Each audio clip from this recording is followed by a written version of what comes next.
Ready, set, go. Yeah, whole team on a loose. Kick it up like Kung Fu. Untamed, yeah, cool. Running plays like who knew.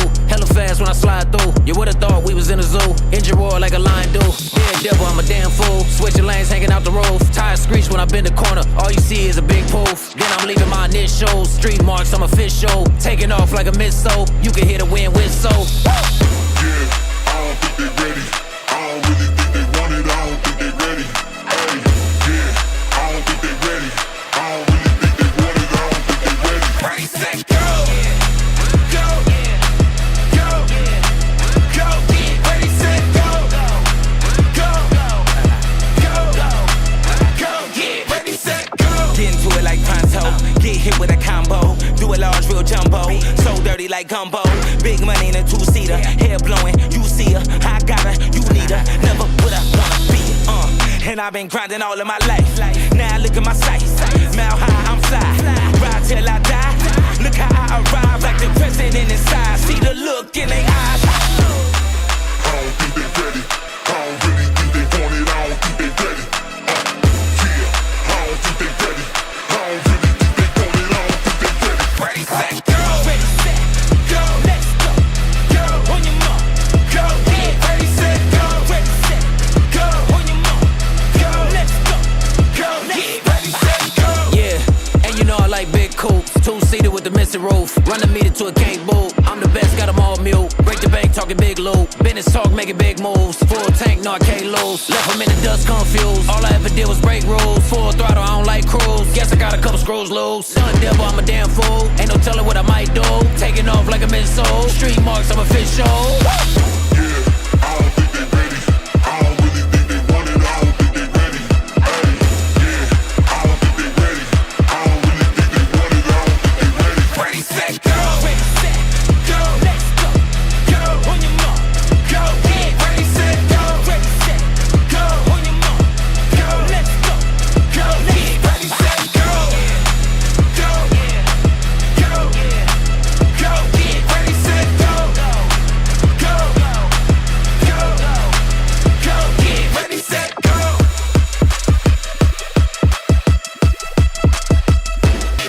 Go. Go. Yeah, ready, set, go.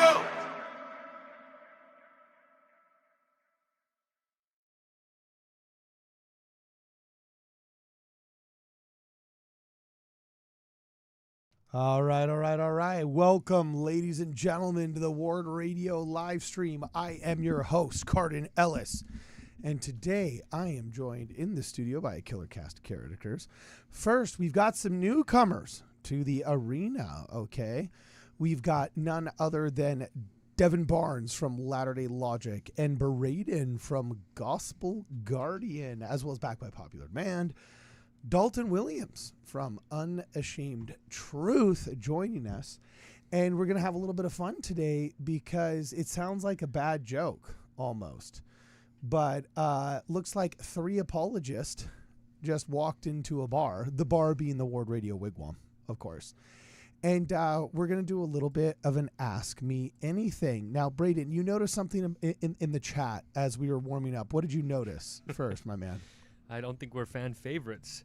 We got Brother John calling us out before we can even defend ourselves. What are some of the first chats that you'd like to read really fast? Not me wishing this was Latter-day Lion, Missionary Discussions, and Restored Truth. Look, they're great, but... Wait, Latter-day saves Lion, my the guy that face. tucks in his T-shirts? No, Latter-day Lion. He's the what? He's got kind of like he's a ginger- TikToker. He's got a TikTok. Yeah, the guy that I met at the Salt Lake City, and he tucks in his T-shirts. Yeah. Yeah. That's Okay. All right. Monty's great. He's a great guy. Latter-day Lion. I know him as the guy that tucks in his T-shirts. That's cool. I know him because he has. I think he's got like 6 kids now, all boys, and he's halfway to getting his own tribe of Israel going. So, dude, he's like Wow. a mini Jacob. and his claim, he's like, and it's all with one woman too. I'm like, props to you, bro. That is Like, impressive. Wow. I don't know if he just put our people back another 60 years or if just like has the best sense of humor on the planet. That's freaking awesome. So now, did they mention by name who they dislike most? Are you the least favorite, or is it maybe Dalton? Maybe we need to get that poll going, because I am curious to know that. But we haven't mentioned that yet. So who is your least favorite guest here? Put that in the chat for us. We're all very interested to know. Oh, that's funny. Who do you loathe the most? Yeah, well, I suggested as a little bit of a primer here. You guys may have noticed if you follow us on Instagram that I was at, we're going to be talking about this book. I don't want to bury the lead here. Our primer will be coming out, we're out of the gates. We're just going to be talking about The Kingdom of the Cults by one Walter Martin. I heard about this book, ironically, first. I actually was just in Barnes & Noble. And that's my family store. That's what? Fun fact. That's my Barnes family and store. Noble? Devin Barnes & Barnes. Noble. Oh, shut up! Really? Yeah, no, I'm just kidding. Sorry. Yeah. I was sold. I was like, dude, bro. Mormons and genealogy, you could almost believe anything if there's a last name involved, right? So anyway, I was in Barnes & Noble, and I was walking through the religion aisle, just wanted to dip in, see what they had, and I saw this big, thick book in red that said The Kingdom of the Cults, and I thought, oh, man. Are we going to be in here, or is this going to be something crazy or cool? I opened it up, and of course we are in here. So I said, okay, maybe I'll purchase this for some debunking sometime soon. And then I heard Sean McDowell mention this book, who's a very prominent evangelical pastor who I met and seemed more responsible than just to use silly anti-Mormon tropes. But he mentioned in passing in one of his interviews, I could have sworn if I heard him correctly, or maybe I just bought this book recently, so I thought I heard it. But he said, oh, yeah, I haven't read Kingdom of the Cults yet by Walter Martin. But apparently this is a popular book. People believe what's inside, and it touts itself to be the definitive work on the subject. So anyway, I did what most members of the Church of Jesus Christ of Latter-day Saints do upon seeing a book that mentions to be, a hot topic explorer, and I immediately looked up Mormons, and are we in there? You got the we are the largest chapter in the book. Yeah, I was about to say there's an entire chapter. We're the Alma and Isaiah of that book. Yeah, holy smoke. Look at this right here. Mormonism - the Latter-day Saints. You go all the way from, oh my gosh, all of chapter 6 from 217 to I'm in 300 still. I'm in extensive work. This is crazy. From 217 to 302, that much of this entire book is dedicated to just the Mormon Church. So yeah, this is going to be pretty wild. This is going to be fun. So what do you guys think? We're going to start out with this, saying what you guys thought. You had a chance to look at this before we started. If you guys have any questions that you would like to ask our brothers here while they're here, please send them to us via Super Chat. And before we get started, I forgot, there's some shout outs that we got to give. We also have our first Super Chat. Oh, yeah, I'll read that in a second. But first, big thank you to whoever got us the vacuum off the Amazon wish list. Usually we get cool little packages like this. You know what I'm saying? And we're very grateful for like the different doodads and cords that we need. But somebody just hooked us up with a vacuum and it works. Yeah, it sucks. Yeah, baby. You can see all the gunk that we already just vacuumed up inside of the studio right there. As you could see, it was much needed. There's already junk full up. Yeah, and that was literally just from like one pass underneath my desk, right? You know? And then we also got another one right here. Thank you very much, Dan Ropte, again, for hooking us up with a couple of these phone holders on top of tripods that we use for our TikTok lives when we do our comedy shows. I'm trying to get into TikTok like you guys. And so, yeah, thank you very much, Dan Ropte. He simply says, enjoy your gift.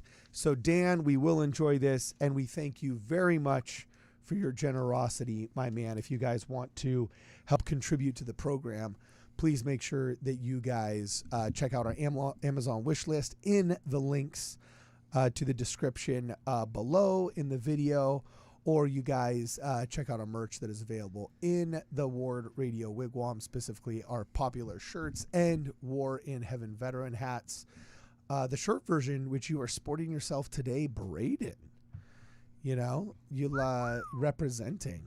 Yeah, a lot of good memories, a lot of rough memories, but yeah. Oh, Captain, my Captain. How you recovering from the post-traumatic stress of of the war. of the war in heaven, right there. Awesome. I had a few thousand years up there before I came down to relax a bit. What a vet. Okay, cool, awesome. You are a true warrior, and we thank you for your service. So, okay, without any further ado, and before I get to the super chats, get a couple of super chats built up here, and we'll get a couple of people here in the stream. I mean, we're just having kind of a fun, cool, casual stream here today, guys. Nothing too serious, but we're glad you're all here. Take it away, physically and proverbially. Okay, let's start with the super chat. You want to start? Yeah. So Okay. You don't want to do Kingdom of the Colts first? Oh no. Okay. Whatever you want. You're the captain of this ship. Let me see. Actually, let's just do the super chat, and then we'll go back to Kingdom of the Colts. These are important questions in the super chat. Yeah, you already Ooh, mentioned it. That's the so. one my dad hit me with as a kid all the time. All right, so here's the first super chat that we got from Thomas and Heliorock. I hope I'm Sheila pronouncing- Rock. Thomas and Sheila Rock, 54. Thomas and Sheila Rock. It's not showing up. Give me 2 seconds. Here we are. You want me to read it? Oh, you got Thomas and Sheila Rock. Oh, there we are. It's the first one, so that's why it's all the way at the bottom. I had to move it. It says 2 questions. 1, can you apologetics tacos as sandwiches? Huh? it. Can we turn Maybe- tacos maybe- like an argument to maybe make it Oh, work? I are know. taco sandwiches? Is that Your- Yeah. It's like, is a taco a sandwich by definition? They kind of are a little bit. No, tacos are not a sandwich because they're connected. rolled. Well, okay, actually, then the clarifying question, hard shell Hard taco shell or or soft shell soft shell? taco? No, gross. Hard shell tacos are an abomination. Fair. You have to have soft shell Fair. tacos, and then it's not even. It's just that I would excommunicate as bishop somebody that voluntarily ordered hard shell tacos. What about the Doritos Locos tacos? That's only acceptable if eaten with one of their chalupas or gorditas. And a Baja Blast? The fine, you can have all of that's just fine, but one So of the soft- few hills I am willing to die on is that Del Taco is better than Taco Bell. Wow. And that hard shell tacos are an abomination. I get visibly angry in the drive-through if on Tuesday taco night they mistake my order of hard shell tacos. Yeah.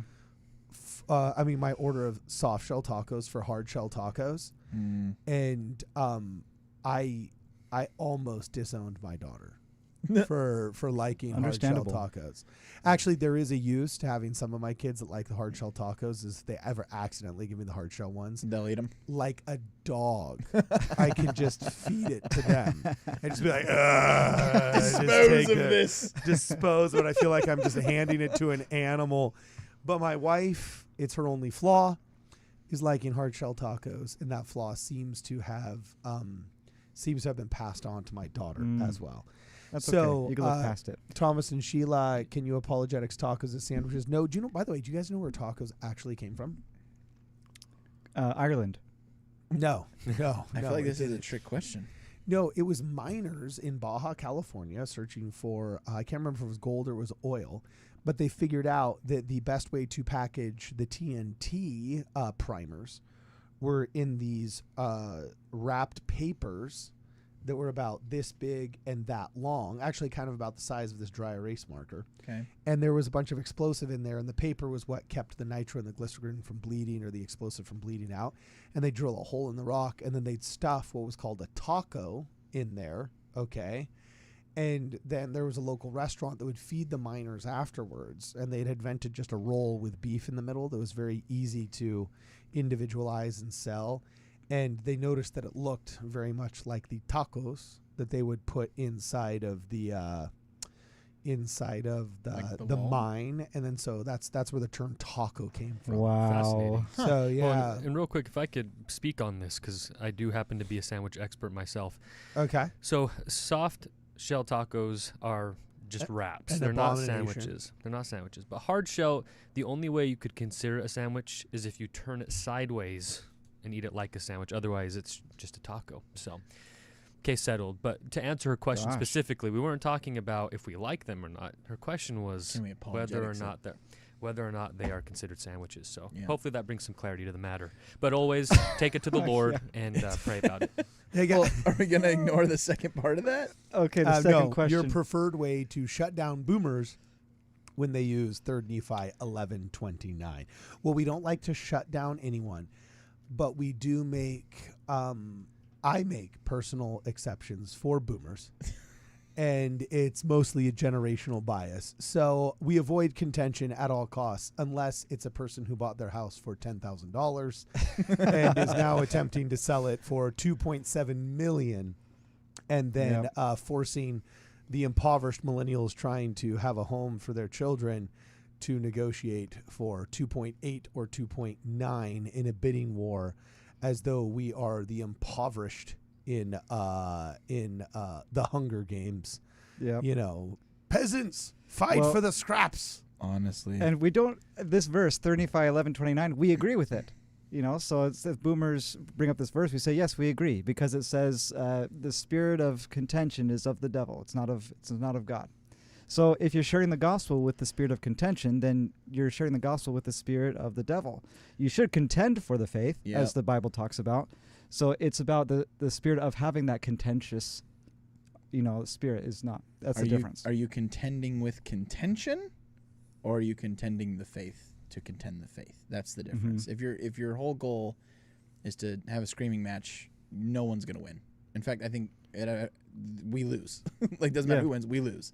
But if you're contending and defending your faith, that's a totally different thing. But I might also argue that anyone who is a boomer that says, well, kids just don't want to work these days and they never have had it hard, that is slightly contentious.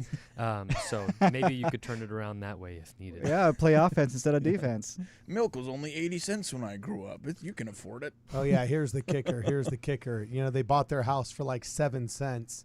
And they're like, yeah, but there was a time when I paid 10% interest I paid 15% interest on my loan. My 10-cent loan was a payment of like 1 cent per month. Yeah, Grandma, but you bought your house for 3 berries and a back rub. Yeah. And 12 dozen eggs over time as your And for interest. interest. Yeah, exactly. So, Oh, and there's a comment I wanted to call out. Oh, sorry. Did you want to read this verse first? I was just going to read the verse right here, that it was 11:29. For verily I say unto you that he hath the spirit of contention is not in me, but of the devil, who is the father of contention. He stirreth up the hearts of men to contend with anger one with another. I never contend with the boomers out of anger. It's out of retribution and holy, what is it called? Righteous indignation. Righteous fury. So of course I am never guilty of pride personally, but yeah. So anyway, thanks for the question in the super chat. Moving on. Very good. Dalton, take us away, man, on the Kingdom of the Cults. Yes, we're going to tag team this. So Kingdom of the Cults, what we're doing is we read through several pages of this book and took rigorous notes. So I wanted to kind of start out with this introduction. He says, from its founding, the Mormon Church has been characterized by thriftiness, zeal, and an admirable missionary spirit. Well, thank you.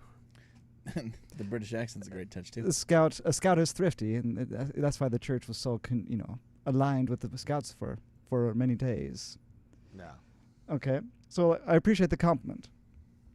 Okay, so then he continues, Mormonism is not one of the cults tending to appeal merely to the uneducated, but instead it exalts education because the church places such an emphasis on education. So I think, thank you again. All right. Okay. We're vibing so far. We're the coolest cult around.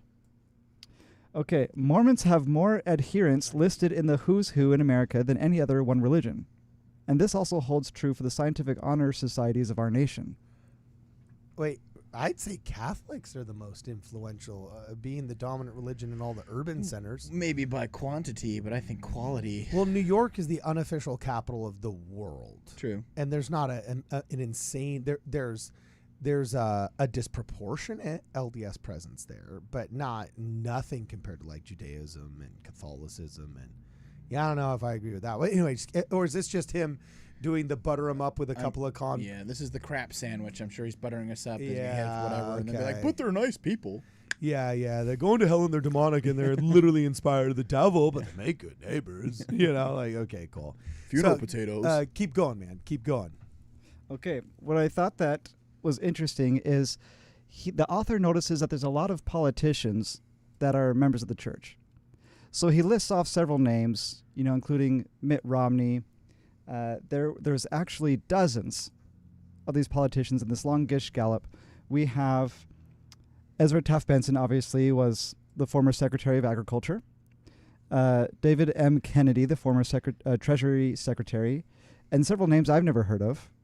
George P. Schultz, Terrell H. Bell, Senators Wallace F. Bennett, Frank E. Moss. He's just going down this huge long list, and then we go through governors.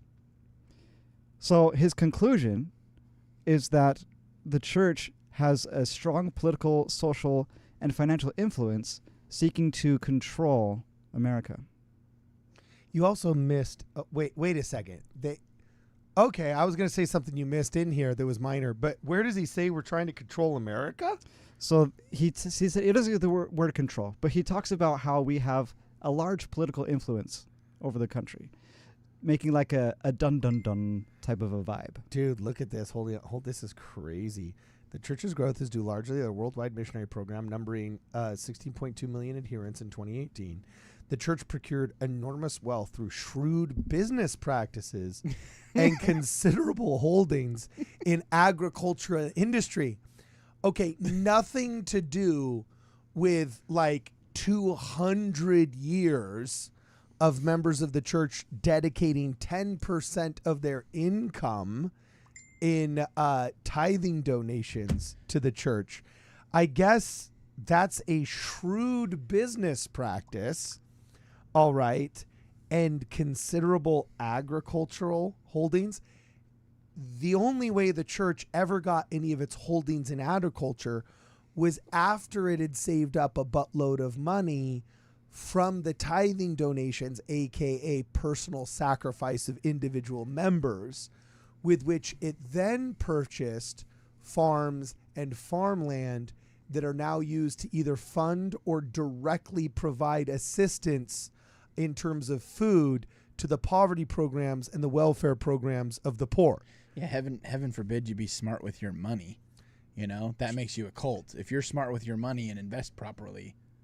This is weird. They always end up arguing like atheists, but I wasn't expecting them to do it in the 6th line of the chapter. Usually it's like on the 6th page of the chapter. But yeah, I don't know what it is. So this guy's not a woke scholar. Is this a Christian book? What's the author's name? I can look up some of the books that he's written. Walter Martin.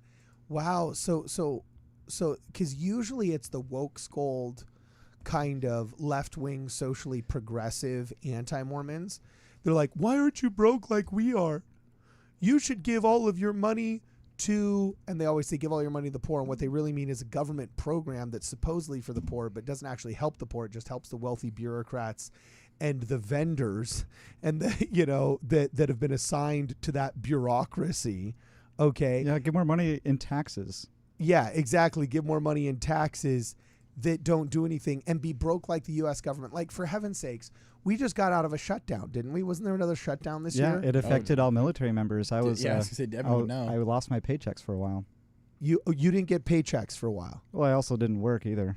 At least he's honest. Okay, it's called furloughs, right? Rock on. That's right. So yeah, it's like I've never had anybody that suggests a better alternative.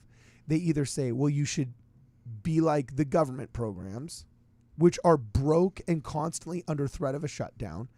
The food programs for the poor run by the Church of Jesus Christ of Latter-day Saints were not touched by the government shutdown. Yet there were a lot of charities there were a lot of state programs that were. SNAP just got toasted by the U.S. government. You remember that? That was what? I think that was because of the Doge programs or something like that. So It's like, okay, they either want us to be like the government, which is broke, paycheck to paycheck, in debt, unreliable, or to be like all the other corporations or charities or whatever that are just like either impotent or just insolvent. You know, the welfare program of the Church of Jesus Christ of Latter-day Saints is, there's so much to criticize us for. Like, the welfare program is like the last thing. There's like, it's one of the few things done unimpeachably well by our church. The fact that this is now like the first thing under attack as a shrewd business practice is that's pretty interesting, unless he's referring to something else. From its founding, the Mormon Church has been characterized by thriftiness, zeal, and admirable missionary spirit. Even before the advent of World War II, it had 2,000 missionaries, which has now ballooned to 67,049. Okay, at least his stats seem right. You know, I think that this thriftiness is one of the evidences that we are Christ's church, because when you look at the mega churches in the Protestant faith, you have the leaders, the pastors, they've got the several $1,000 watches, the cars, the private jets. They fly in from the ceiling. I mean, that's yeah. pretty bougie. So when you look at our church, where we're at, 300-something billion, where are the yachts? Where are the parties? Where are the watches? Where are the sports cars? Dude, I would love to see Oaks pulling up in a Lambo, dude. I'd support that. Dude. I'd support that. No, he's a Rolls Royce kind of guy. That's You true. think so? So I also was doing a little bit of background on the author. Yeah, okay. Just some quick stuff. So don't. Anyway, his biggest criticism, though, I threw it into AI and had it. Hey, I was like, critique this against other scholars of his category and whatever. Okay. And it says where Martin gets criticized primarily is oversimplifying complex belief systems, relying heavily on doctrinal boundaries, and not always engaging primary sources as deeply as academics. Oh, interesting. And it says that he's primarily an apologist first. That is his number one title. And then he goes from apologist to, let's see, where did that go? Apologist, theologian, and Christian. So well, I don't trust the demons of AI. I want to read it for myself. Mm-hmm. Well, we're on the topic of money. Yeah. I think the numbers recently came out. Maybe it wasn't recently, but 2025 we donated $1.58 billion to different humanitarian services. With a B. And the funny thing is, you'll immediately start to see, well, the church is worth is multi-trillion dollars. And it's like, first of all, are we just going to ignore how impressive it is that a private organization donated that much money in humanitarian services? But also what's interesting is someone made the point that the vast majority of the church's wealth is invested, or it's in land or in assets. So it's not like we just have $3 trillion in a bank account somewhere. It's under the mattress. Yeah, right. There you go. Yeah, that's what is it, stacked up to the It's sky? like the Princess and the Pea, but it's just cash. Right. But I mean, I think they did the math, and judging by what we might actually have in reserves, I mean, that's about like 20-25% of our liquid assets going to humanitarian work, which is incredible. But I can't remember which, there was a sister general authority speaking recently about humanitarian work. And I really like the point that she made that I think a lot of these complainers overlook, that money doesn't solve all problems. Just because you have money doesn't mean that that's the best solution to just give to someone. She talked about corruption you have to deal with first. She spoke about self-reliance. And that is also something I really like about the church and its programs, is its focus on teaching a man to fish instead of giving him a fish. Because if you throw money at an issue and go away, I mean, that problem's going to come right back. And this is another, in terms of a general argument, if only we had X amount of dollars, we could end world hunger. It's like, what are you talking about? Yeah. You think it's just magic? What? You can take the man out of the slums, but you can't take the slums out of the man. Is what money will do. And it takes time to take the slums out of the man, with your analogy. And so I like our overall focus, and that it's not just about giving money away. It's about changing people's lives and making them more self-sufficient. And I don't know many other organizations or churches that are donating this much money with that program and that focus in mind. And fun fact about this money giving is the church, if there are organizations that are humanitarian, like Red Cross, these different organizations that will do good things with donations, these organizations apply for these donations, and then the church has regular meetings with them. It's like tryouts. Yeah. They continually meet with these people, and they only seek like the absolute best organizations for the absolute best specific projects. And then once they do donate the money, they've got the church employs people whose full-time job Is to audit. is to follow Yeah. up on that donation and say, what exactly did you do with our money? Like, show us where it went and what was the impact and all that. It's almost like the government could learn a thing or two from the Mormon Church. Yeah. Well, but also, this is what was so interesting. People have no idea how much the government actually appreciates the Church of Jesus Christ of Latter-day Saints. Oh. Like, I remember when the SEC scandal happened. Scandal, not even a scandal. Mm-hmm. Okay, but the guy was trying to dig and trying to get a whistleblower fee. So, basically made up a bunch of nonsense. Ended up not being true. Is it like the Ensign The Ensign thing? Peak Yeah. scandal. You know what I'm saying? It triggered an audit in which there was, I think, like $1 million fine for one of the funds, $1 million fine for one of the portfolios, and $1 million fine for one of the. Like, the government basically just came in and they're like, okay, well, we can't really find anything actually nefarious here, but we have to do something, and so they just settled on $1 million fine, which, by the way, for these people is literally absolutely nothing. Okay? I made that It's on like, a Tuesday. it's like a parking ticket, right? And because they know where the money is and they know where the dishonesty is. Okay. What's so interesting is I was actually asked, and this was in my capacity actually as local media. Okay. But I was asked to represent the local radio station in covering an event that had to do with the Church of Jesus Christ of Latter-day Saints, where they released their caring report. And the General Relief Society president was there. A bunch of the heads of the kind of international relations department of the church was there. Okay. It was not Gene B. Bingham. That's the old General Relief Society president. Who's the new one now? Come on. Blonde Bob. For which? Lovely woman. Who's the General Relief Society president now? Oh, no, I know her name. Hang on. Oh, this is embarrassing. This is what happens when the guys are in Yeah, town. dude. You know what I'm saying? Oh gosh, this is so. Pardon, women aren't even in the church according to this book. Yeah, it's remember? So exactly. Yeah, that we're gonna get to We're that. not even part allowed later. to have women in the church. But I want to say a C. Come on, what's the general? Dude, Braden, help me out. What's the General Relief Society president's name? This is pathetic. We're gonna get clipped by all of the feminists here. It is. I know this. Julie Beck. No. It's not. Dude, what? Camille Johnson? Camille Johnson. That's There we it. are. Dude, that was so painful. Lovely woman, by the way. Lovely. This is chemo. See, I've got an excuse. Chemo brain. What's your guys' excuse? Anyway. Misogyny. Yeah, misogyny. Yeah. Something. So, Throw it in there. Camille Johnson was there. She was super cool. The head of all the PRs were there. And we met all of these heads of state. We met heads of like Fortune 500 companies that also collaborate. Very successful, you would think, generally like wildly liberal fashion icons and popular entertainment industry executives representing their companies. And they all said the exact same thing. They're like, holy smoke, dude, I've been at the border when the Church of Jesus Christ of Latter-day Saints needed to get 5,000 cans of peaches through or something. And I've seen how hard they work to make sure that people, even in war-ravaged areas that traditionally people may think Christianity dare not go, they're going to make sure that those people have food.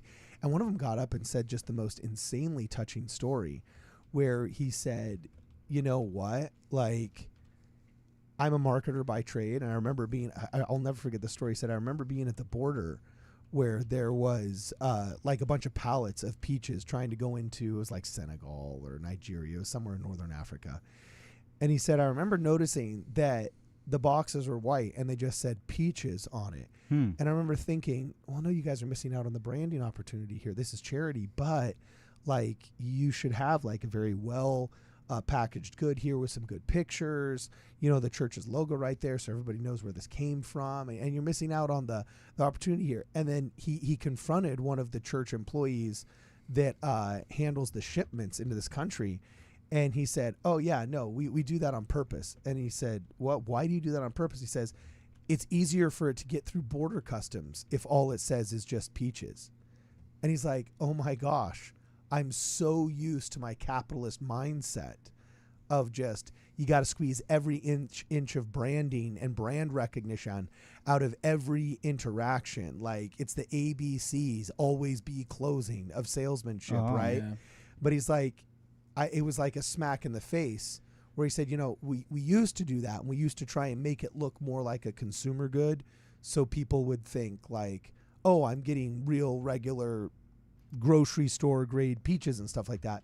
But he said they noticed that it slowed it down getting into the country through customs enforcement and customs. So they just learned to just put peaches, 16 ounces on the box and get through. Get him over. And he said that was just like, he's like, that's the moment that I realized the Church of Jesus Christ of Latter-day Saints is actually about real charity. And I've butchered the story. I am not doing the original story justice, okay? But the church is not at odds with these governments. They're generally very well appreciated by the respectable and well-meaning people in those governments. So what's funny, though, is they say Mormonism has over 125 factions since 1830, and it quickly notices that the main church is supposedly the excommunicated apostates from the original Mormon church, which is the RLDS. But then it immediately switches back to us and says membership in the church is driven by a high birth rate, and check this out, Mormons are to preserve their bodies always in the best health and are cautioned in a revelation called the Word of Wisdom against the use of tobacco, alcohol, and even the drinking of hot beverages. This has been debated and generally understood for the past century among Temple Mormons to mean caffeinated beverage. Caffeinated beverages. I'm not kidding you. Oh, no. In August 29th, 2012, it posted on the website of its flagship university, the Church Revelation, spelling out health practices do not mention the use of caffeine, lifting the caffeine stigma, which was quickly followed by Brigham Young University eliminating a 60-year ban on caffeinated Coca-Cola to the happiness of many late-night students. I'm not going to call this reductive, but diminishing the Word of Wisdom to just simply a localized scandal at a small crazy. University over Coca-Cola, I just think is not worthy. That's a stretch. Yeah, that's a stretch. And strongly insistent upon the Old Testament principle of tithing. The Mormon Church requires all Temple Mormons. I think he means Temple Recommend holders. Temple Mormons. Temple Mormons. This is like the elite brand of Mormons. Yeah, The I've Temple Raised never heard the term Mormons. Temple Mormon. This is kind of funny. Requires all Temple Mormons and regular members to pay a 10% tithing of their gross income. Wow, that's not true either. Extra blessings, bro. Pay on the gross. Yeah, that's 10%. Yeah. You got to choose between your net and your gross. How do you think Braden gets his beard? He pays 13%. Well, Oh, yeah. actually, our Why are you income is on your exposing me like that? increase. You're right. Your increase. It's not on net or gross. There's a lot of people, if you're a wage earner and your only income is a W-2, then a lot of your thinking is kind of done for you because all your taxation is done and half of your savings are done if you have a 401k or an IRA. So you really can just kind of take your paycheck and then just see, oh, what's on the bottom, and 10% that, almost like a tip at a restaurant practically, right? Right. But for other people that are like self-employed, that are 1099 laborers and have much more complicated taxes, the actual brass tax is 10% of your increase. And sometimes, frankly, that's actually between you and the Lord to figure out what it is, because there's so many different considerations. And our church, we have bishops, not forensic accountants. So they'll just ask you at the end of the year during your Temple Recommended interview, hey, are you a full tithe payer? And you just either self-declare as yes or no. And that's up to you to say whether Honesty you is are the best yes policy. or no. There is no double checking. So you could lie about this even if you wanted to, I guess. And I'm sure plenty of people have had. Well, who is the lady that said it wasn't Julie Hanks, was it? But there was someone that was like, oh yeah, Mormons will lie on their tithing declarations. They'll say they made more so that when the bishop reports it, they look more wealthy, and that's why they are. What? Yeah, there's a lady that said that they're No, because then you're gonna get a calling like. but like You know, she's like, like she's like it's- Mormons have this sick social trend where they will actually declare that they paid more than they did so that they look wealthier. And I was like, That who is- is doing that? How do you declare I you have don't more? know. You get a receipt that That's shows what I here's said. how much you paid. for your taxes. I was like, what is she talking about? Also, do we want to get to some of these super chats, Cardin? Yeah. I'll get to the super chats when it's time for the super chats, bro. Got it. Okay. I thought that was hilarious. So anyway, Devin, keep going. I'm sorry, I interjected on your Kingdom Okay. of the Colts dive. Which, by the way, this author refers to Joseph Smith as a Peepstone addict. A Peepstone. All right, there's a little fun addict. fact. Where is that? What page is that on, bro? Let me find the. That's got to be a rap album somewhere, Peepstone addict. right? Doesn't that sound like straight out of Compton? Like No, come on. Peepstone addict? What page is Peepstone addict on? That one's funny. Okay, let me see if I have the page number here. Okay, we got another 100 people that have just come into our live stream. If you're missing out, we're just having fun doing a cursory look of Walter Martin's definitive work on the subject, 6th edition, The Kingdom of the Colts. So in 6 editions, he has not figured out that there's no such thing as temple Mormons. And that caffeine was indeed banned. and that caffeine was, although in all fairness, there was a Utah Mormon cultural hedge around the law that was basically folklore, not necessarily actual doctrine, that we're counseled to avoid addictions. And I swear my grandma could not function during the day without her Diet Coke. So there's a lot of people that would just avoid caffeinated beverages in general, simply because they avoided coffee. So they thought, well, why not just avoid caffeinated beverages as well? And in some sectors, I'm sure that was culturally adopted as like some kind of informal part of the Word of Wisdom that's not actually required or codified. So, I mean, in us giving the most amount of grace that we can, I give him grace, and maybe that was an honest mistake. But by how he says that we are known for our shrewd business practices, aka tithing, And I don't thriftiness. know and thriftiness. I don't know if that was really his intent. So anyway, keep going, Devin. Okay. I don't have the page number, but I thought it was interesting. Here's some more like apologetic themed claims. So this is in the section about textual changes, anachronisms, and plagiarism. It says, is a direct quote, "Not only does the Book of Mormon plagiarize heavily from the King James Bible, but it betrays a great lack of information and background on the subject of world history and the history of the Jewish people." So that's actually an easy thing to overcome here. It makes 2 claims. One, that we plagiarize the King James Version of the Bible, and second, that it lacks a lot of historical context. But the Book of Mormon, as our apostles have stated recently, it's not primarily a historical book. Its main purpose is to testify of Christ.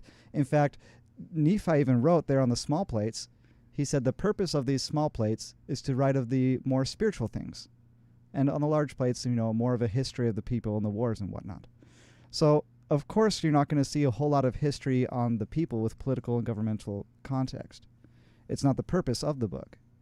So he's saying, he's kind of imposing his own standard on the book. Dude, I'm just thumbing through this, and look what I came up.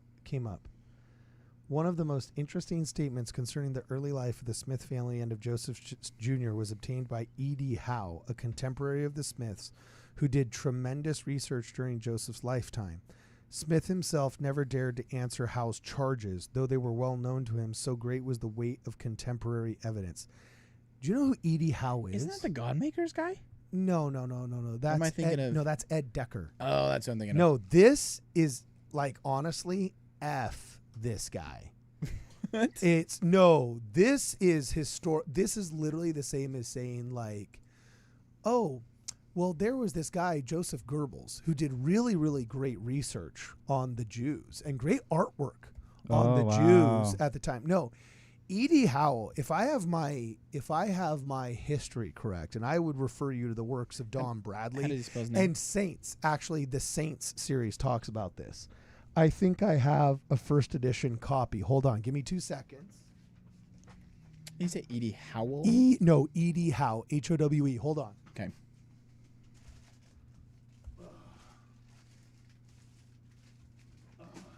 Let's see. I don't know much about this E.D. guy. Howe wrote a book called Mormonism Unveiled. Oh, that guy. And do you know how Mormonism Unveiled came to be? No, tell I us. think this might be my original copy of Mormonism Unveiled. 1834. Yeah. So do you guys know who John C. Bennett was? Yes, spiritual wifery.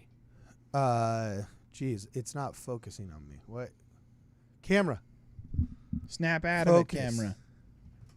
Hold on. I think it might be focusing on the book. No, it's focusing on. What is it focusing on? Is that I on don't your know. screen? Let me I go to figured your out. guys's. Go to my lovely mug. Go to your lovely mug right here. Yeah. Let's try this one again. Hold on. So this guy's name, his full name was, where did it go? I just had it. Eber Dudley Howe, born in Yeah. 1798 in Massachusetts, USA. Died in 1885. He's a newspaper editor and author. Yeah. So E.D. Howe, just so you know. Okay. Do you guys know who John C. Bennett was? Elizabeth Bennett's uncle. No. Did he really have a? I don't know. You're making a joke. Oh, Yes, okay. So no, John C. Bennett was the head of the Nauvoo Legion and was a charismatic leader that had come into Nauvoo and then quickly befriended Joseph Smith and became actually a local leader in Nauvoo. But he was the guy that ended up being excommunicated and busted because he was supposedly going around and trying to solicit sex from different women that were not actually, like he was basically taking polygamy to his own ends, and he was a doctor. So he supposedly was offering women that were afraid to marry him. He was claiming that he had been told to be polygamous when he wasn't, because as you know, being polygamous or polygynous is actually the correct term. You had to be called by the church. You had to be a righteous person, right? But he was going around and he was telling women that they secretly were supposed to get married to him, and that if they were worried about getting pregnant, that he would perform an abortion. Wow. And so he actually was busted by Joseph Smith and excommunicated by both Hiram and Joseph, and he begged to have his membership preserved for considerations of his mother. He said he thought that it would like give his mother a heart attack to be kicked out of Nauvoo. So they actually took mercy on him, and then I think he just repeated the sin and the crime again until finally he was actually kicked out of Nauvoo. And when he left Nauvoo, he started collecting a buttload of affidavits against Joseph Smith and Hiram Smith from the mob that ultimately martyred and killed Joseph Smith. Wow. So he got a buttload of affidavits signed, and these are the most dubious affidavits known to man. And they ended up being so dubious even during his own time that he could no longer publish the book. There was some scandal that he ended up getting embroiled in, so he couldn't publish his anti-Mormon book. So I believe that they were given to E.D. Howe, and E.D. Howe published the very first anti-Mormon book based off of, frankly, falsified affidavits against Joseph Smith. So, and it became now the book that we know as Mormonism Unveiled once it was finally made into book form. But originally, a lot of these were published affidavits in the newspaper around. But there are hundreds, if not thousands, of casualties across the American frontier of Mormon families who were driven from their homes, had their children killed, their loved ones killed in front of them, their houses burned together, or burned down because of some of these affidavits of E.D. Howe. And then for him to say this guy was doing tremendous research. Oh, holy shite. Are you effing kidding me? I'm going to look this up. You guys keep talking. Devin, Sure. go. It also looks like he was in charge. Sorry, I'm not Devin. It also looks like he had a major influence from the Spalding theory, a story by the Solomon Spalding letters. E.D. Howe? Yeah. Mm. It says it may have been influenced by a manuscript called the Spalding theory. Oh, I lost the page that I was reading this. Holy smoke. I'm going to have to look this one up. This is crazy. What did you see? No, just that page, the part that I read where he said that. Oh yeah, the work was so great. Yeah. We're gonna get to some of these super chats, man. This is nuts. You want me to do the super chats? Yeah. While looking at that. Okay, Actually, I'll read the super chats. I was just looking for this Oh, page sure. because I couldn't freaking believe it, dude. What an absolutely cruel thing to say. And that didn't get weeded out in 6 editions. That's crazy. Jeez Louise. It's almost Okay. like they wanted it in there. Yeah. Yeah. Okay, cool. So anyway, here we go with the super chats. Thank you very much to everybody who has been super chatting us. We've got Fog Defense. Oh no, first MotoX Kid sent 10 Ward Radio gift memberships and upgraded his membership to terrestrial. Dude, Dalton, can you find the people and we'll welcome to the Ward Radio Wigwam everybody Yes. that became a member because of MotoX Kid's generosity? Oh, where did it go? I saw it. I saw it originally when I first made the comment, and now we've been Okay, so let's having see. some crazy It's right success here. beneath his 10 gifted. It says, Cardin, fix your hair. You have one big lock sticking straight up, and it's bothering me so much I can't concentrate on the convo. Says Stacy Weatherton. Look, this is my Dr. Seuss tuft. There you Okay? go. You're talking about my Dr. Seuss tuft right there. And if it means so much to you, here, we'll just do that. All right, we'll do that. But I feel you. And I understand. Your OCD was kicking in. Okay. So who all got accepted into the Ward Radio Wigwam? It I'm usually scrolling tells through us, the chat. I don't Yeah, see. I don't see it. Brayden, do you see it? It was there. I don't see it. There were 10 though. If I They remember disappeared. correct. Oh, shoot. You can't see it anymore. Anyway, thank you very much, MotoX Kid, for your generosity. We very much appreciate you. We'll grab that on the next one. Next super chat is by Fog Defense, who says, anyone refers to the LDS Church as a cult merely shows their anti-LDS bias and ignorance on the topic. Yes. Thank you so much, Fog Defense. You're right. And Latter-day Lion sends just a simple super chat with 6 thumbs up. Wow, rock on. Great little icon. He sends a follow-up too. Oh, he does? That's the guy that tucks in his T-shirts, right? Yeah, Classy buddy. guy. Yeah. That was hilarious. I remember at the Salt Lake City event when Brad said, hey, yeah, if you're an influencer who's been invited to participate in this event, next thing I know, Latter-day Lion's on my stage. Yeah. And he's just like on my stage and he's like, pumping his stuff and he's talking. I was like, damn, I ain't going to kick you off, bro. But like, you're here. Wait, who are you? Yeah, and I just said, I Dude, just remember that. Monty's the I was like, man, dude. wow, dude, like that. He probably would have been an amazing door-to-door salesman. He's You know what I'm he's a saying? stud. Like, I know that Monty takes really some well. stones to walk onto somebody else's stage that didn't even know you were there, and then just grab that mic and pub your stuff. To be That fair, is- I was the one that boosted him up there because I was like, dude, you got to get up here. You can't sit in the audience and not be Oh, on there. that okay. is- That He was me. invited. Yes, he came Yeah. with me, and I was like, dude, you got to get up here. There's no way. you're not okay. coming up here. That's slightly more permissible. I pulled him up. 100%. Okay, next time we do this, that's fine. That's fine. I'll look at his stuff, make sure he's not too combative and whatnot. I can vouch And for if him. if he passes muster, fine. I'm sure he will. But he's got to untuck that shirt. Okay, just like my tuft, my little tuft was confusing. Was distracting a member. He's got to untuck that shirt. Okay. So next super chat is by Grork. Says, I've been part of the giving machine for a while, and it's insane how much vetting goes on for local charities. They get put in the machines. Yes, the church only works for the finest, and they do actually a really, really good job. Again, it's like there's so much that you can criticize us for. That's fine. Don't go after the stuff that you can't because you think it's low-hanging fruit when it's not. So Latter-day Lion says, so what did I miss? Mostly me just making fun of you for tucking your T-shirt into your shorts and jumping on my stage uninvited. But apparently we found out you were invited. Super invited. Yeah, He actually said no, and I said no. Come up on stage. Okay, so mea culpa. Okay. I got Then him what, up there. It's not your event, it's my event. What are you inviting him on stage for? Yeah, I think he deserved it. Okay, fine. We'll talk about that. We'll talk about that next Can I time. talk to you out back behind the shed real quick? It's okay. Latter-day Lion says Edie Howe was behind.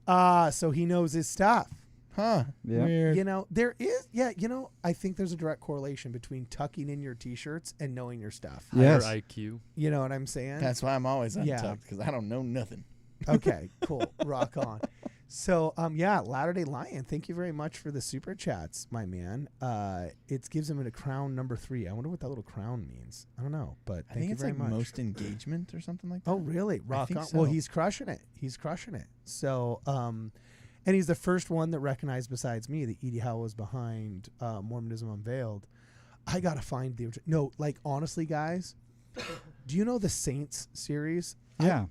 Latter-day Lion, actually just put in the chat how you learned this, this connection with Edie Howe and John C. I believe... I wish we were going to end up talking about this, or I would have known we were going to end up talking about this, because have you ever heard the Saints series? I have not. I listened to the whole thing while lifting weights. Oh, nice. You would Is it think that? it, Is that you know. intense? Like you can pump iron to that? Oh, dude, I pump iron to Vivaldi. So, okay. no, Wow. I'm just kidding. I just Okay. said Vivaldi. I couldn't even name one of his songs. It just sounded classy. So, anyway, no, but I remember I listened to it for about a week while I was lifting weights. It was the thing I was listening to. And I was like, my mind was blown at how much crap from Mormonism Unveiled, which is just garbage, like pseudo-history, not real. Mormonism Unveiled still gets quoted by historians as real. And they say it's because it's affidavits, because they were signed affidavits. But when you actually look into the affidavits, it's just anti-Mormon mobsters basically making up crap and signing their name to it.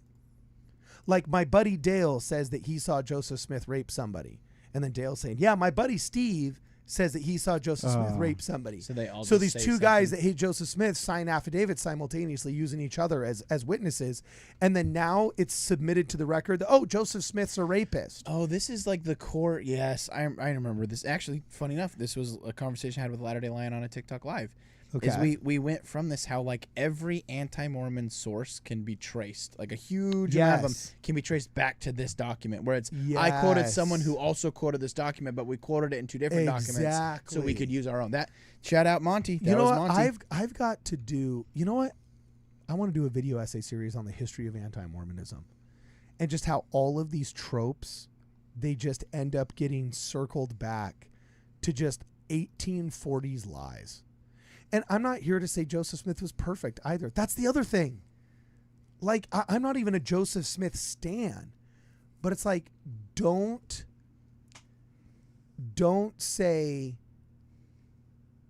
oh, you know, I'm not anti-Semitic. I just really, really, really don't like the nation state of Israel because, you know, Jews invented usury and you know what I'm saying? It's like, don't just recycle a bunch of tropes that have actually cost people their lives as an excuse to hate them, especially when it's based off of just factual untruth. And then to say that it's great research, like, oh my gosh, that's just, it's jarring. I'm angered. While we're on the subject, Yeah. Lion said that Edie Howe's connected more to Dr. Philastus Hurlbut in Ohio. Oh, Hurlbut, okay. No, I'm sorry. It was Philastus Hurlbut. Yeah, he obtained not it- John C. Bennett. Yeah, Yes, he thank obtained you. the affidavits, and there's no idea whether or not they were legit. Monty, is your shirt tucked in right now? Yes. You see? I'm telling you. See? I bet you his shirt's tucked in right now. He's That's probably what I'm talking double about. tucked it. Yeah. Monty, Dude. send me Latter-day Lion. Send me a text. I want to see a selfie Yep. of this shirt tucked I in. expect a selfie as well. Oh, so you guys are besties with this cat. Okay, cool. We all know each other, you know. So, yeah. So anyway, Professor Chimp says, given DCT is false, how can God justly allow eons of animal suffering? I'd love to see more engagement with Emerson Green's critiques of LDS theology. Well, you're going to get it because I think I'm getting Emerson Green and hopefully his family to come on the Go and Do Travel. It's either LDS Comedians Tour or it's the Wavemakers 2026 Tour. Emerson Green's a great guy. He's an atheist, so he's a godless person who may just be preserved during the purge based upon my dictatorial caprices. But no, I'm just kidding. He's a great guy, and we've actually done episodes ourselves here with Emerson Green. I'm unaware of all of his critiques. He's much better friends with Cade Alvey and those guys over there, but I really, really like him. And currently I'm trying to convince him to come on the cruise with us and maybe do some very interesting dialogue and maybe even film like an episode live or something like that as part of a presentation for the show. So it says, when given DCT is false, how can God justly allow eons of animal suffering? What's a DCT an acronym for, guys? I mean, I hear it and I think of my motorcycle for dual clutch transmission, but I don't think that's what he's talking about. Given DCT is false. Well, I don't want to look super ignorant I'm right confused as well. now. What is DCT? Yeah, DCT. It would have been more fun if he's put DMT. Oh, yeah, that's true. Okay, so sorry, Professor Chimp. We don't know what you're talking about here. And we're probably going to be, like, super disappointed when he says, like, what it really is in the chat. But look for it in the chat if you don't mind, okay? And then can you do that, Devin, if you happen to see that in the chat? Then Latter-day Lion says Mormonism Unveiled was printed in 1834 with Hurlbut. Yes, you're right. Divine Sorry. command theory. Okay, what's divine command theory? Great. What? We went from confused for 2 different reasons now. Is this like an evangelical term that we're unaware of? It's an ethical view that what is morally right or wrong depends on God's commands or will.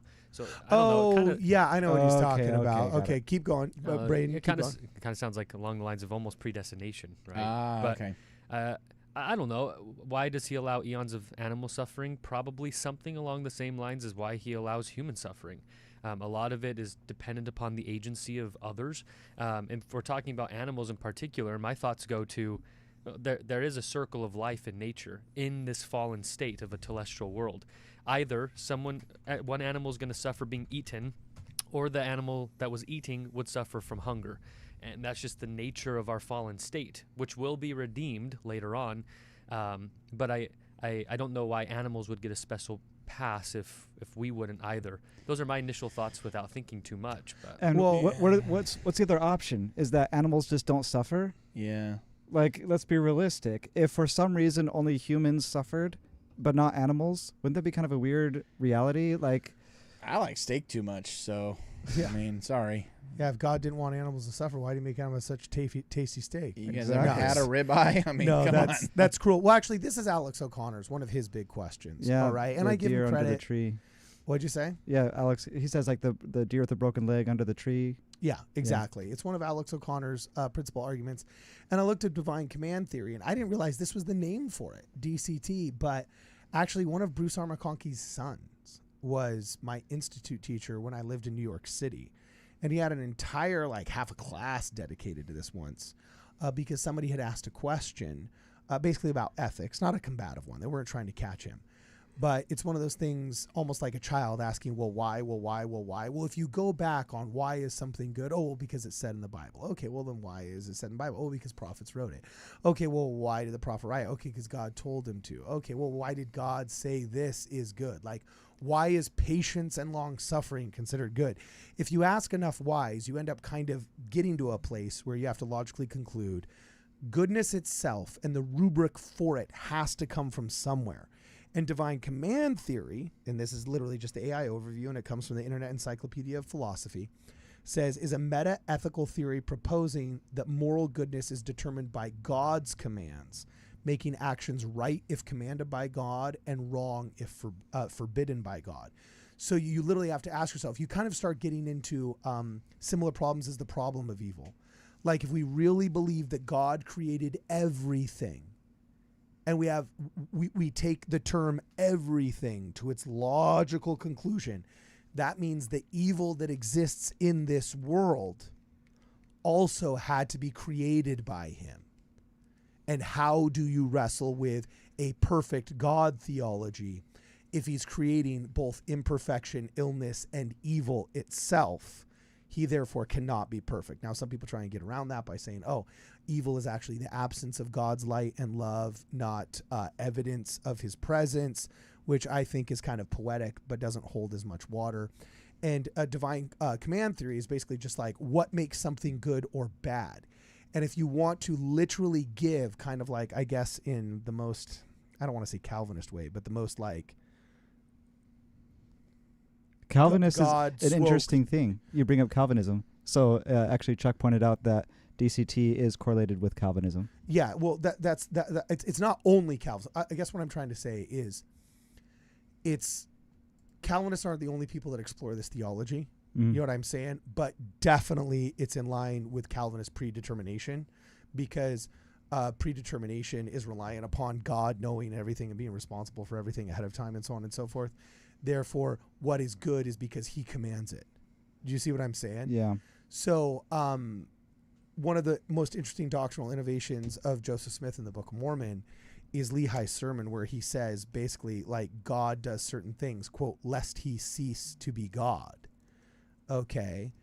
And that implies that there's a framework greater than him if you want to be very cynical and kind of anti-Mormon, or it simply just implies that there are natural laws that exist in the universe. Sure. Okay. One of them being that you can't draw a square circle, or as Jacob Hansen points out, you can't create a married bachelor. These things just aren't possible. Okay. And so, yeah, divine command theory is kind of like one of those interesting, like, philosophers like writing dissertations on it in order to get their PhDs, but it's not something like the layman is going to wrestle with too much. But key criticisms include the All right. dilemma regarding whether actions are good because God loves them or vice versa, and the potential for arbitrary or cruel commands. Yes. If you make it so that goodness is goodness, not because goodness is eternal, but because God says it's good, well, now all of a sudden you have, if you were to put it in political terms, a vulnerability and a potentiality for abuse, right? That would be a criticism thereof. So I just totally hyper simplified and gave you the most reductive, crappy, bad version of divine command theory, not having remembered that that was the name of that theory. So I am the least qualified person on the planet to talk about this. I'm just regurgitating what I remember from an institute class I took on the East Coast a decade ago. Wow. Okay, so that's how much gravitas I have on the subject. Let's go back to the super chats. All right. It says, given DCT is false, how can God justly allow eons of animal suffering? I'd love to see more engagement with Emerson. Okay, we handled that one already. Yep. Mormonism Unveiled was printed in 1834. Okay, the author of the book would recognize truth if an angel appeared to him accompanied by a voice from heaven telling him he was wrong. Sadly, that's true. Sadly, that is very true. Not a lot of questions. A lot of people are just cheering you on, you know.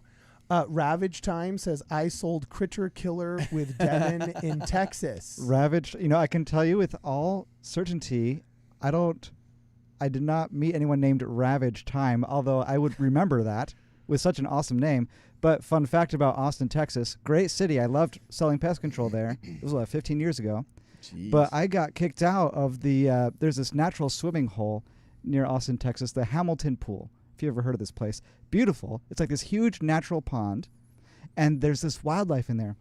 And I was kicked out because the ranger said I had set the snakes on the other patrons. What? Yeah. What? Yeah. So Like Well, the why'd Pied you do Piper, you're just like, like what, I don't know parcel tongue. Like so, I see what happened. Not even a Slytherin. I have this fear of snakes, but I'm like, I got to overcome snakes because one day I'm going to meet Cardin Ellis and I don't want him to think I'm beta. So I saw there was this water snake just, hanging out on the water. So I, really masculinely make my way over there.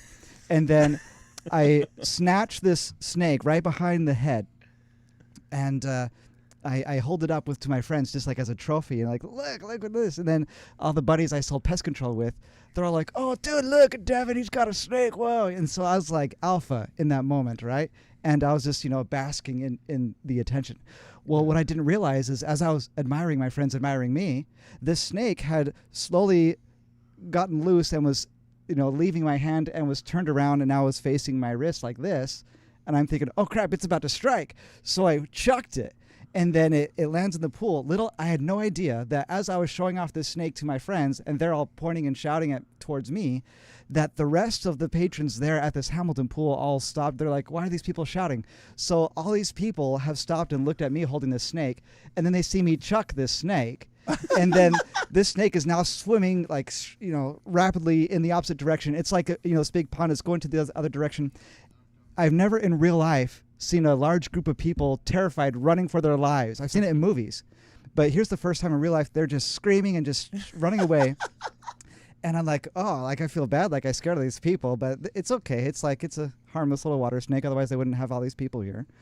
Anyway, but then the ranger came. She's like, hey, you're out of here. Oh, enough said. She. So speaking of, I don't, No. this might be a tangent. This might be a tangent. But when you were talking about a snake story during door-to-door pest control, I once had a snake that was above on a doorway. As I knocked on the door, the snake hissed and was like, and like came at me.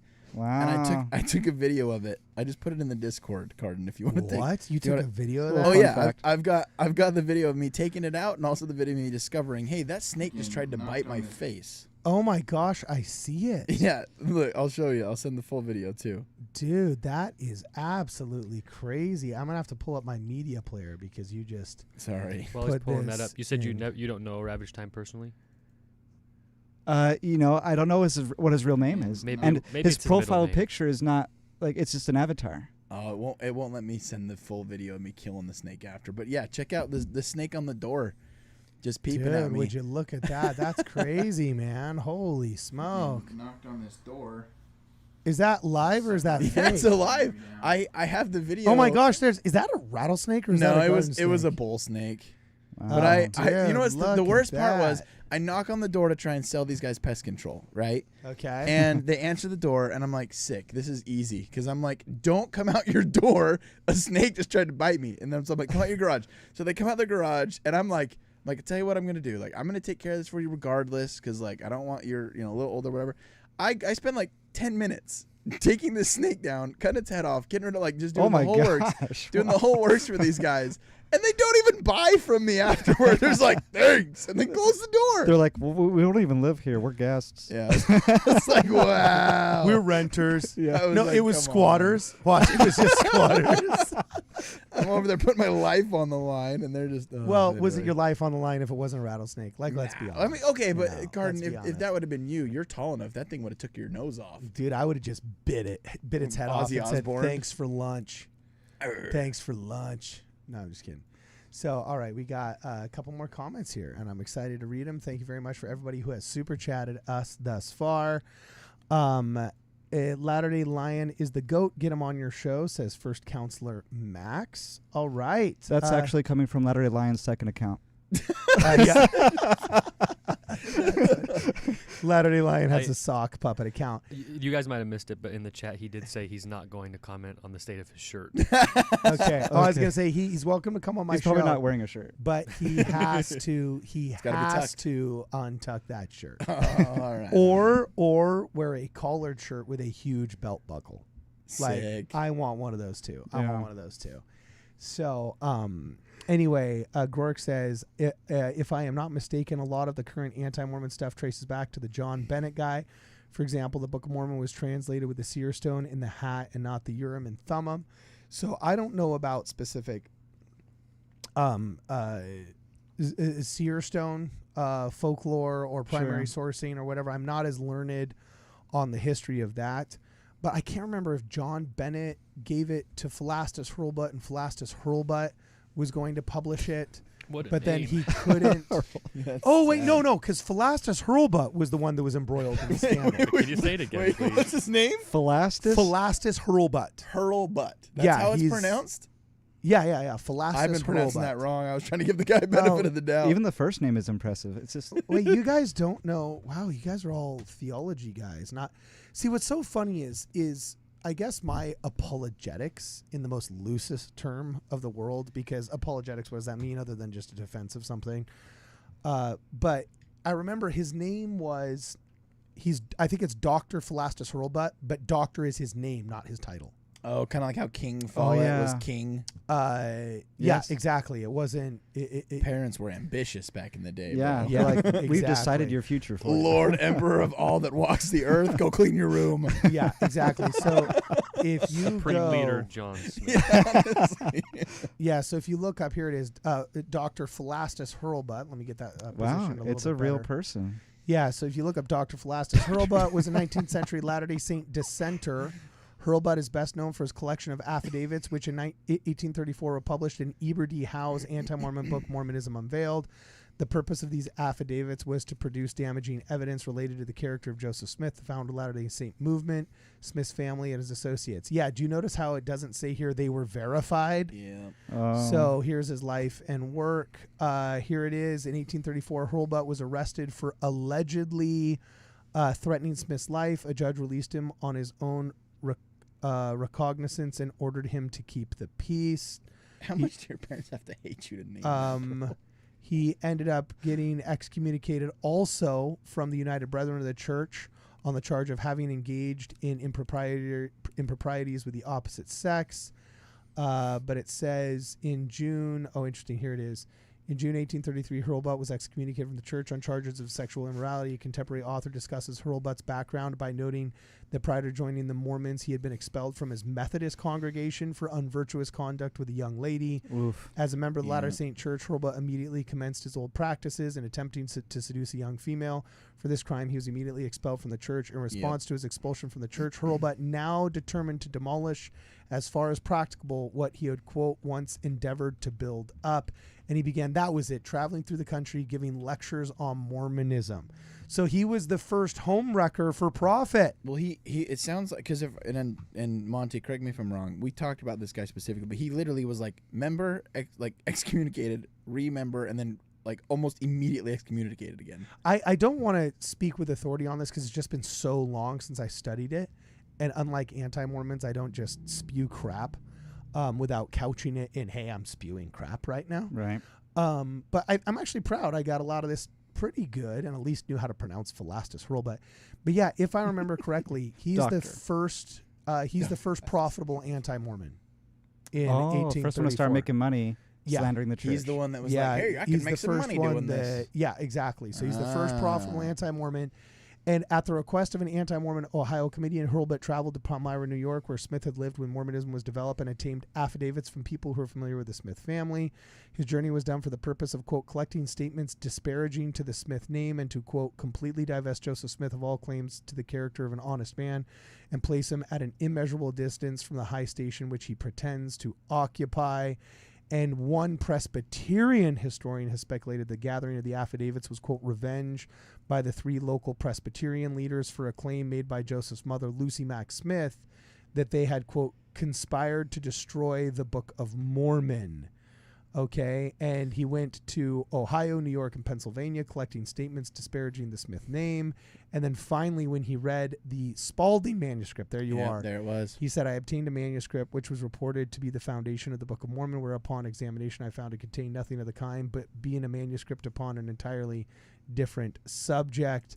And anyway, this is doing justice. Even Hurlbut denies the Spalding manuscript claim that the CES letter purports? Is that what that just said? That's crazy. Let's click on one thing that's really cool about Wikipedia. It's so sad how easily manipulable Wikipedia is, and there's a lot of Christian universities that actually hire full-time staff and interns in their history department to try and insert as much disparaging information on Wikipedia as they can about like Joseph Smith and Mormonism and so on and so forth.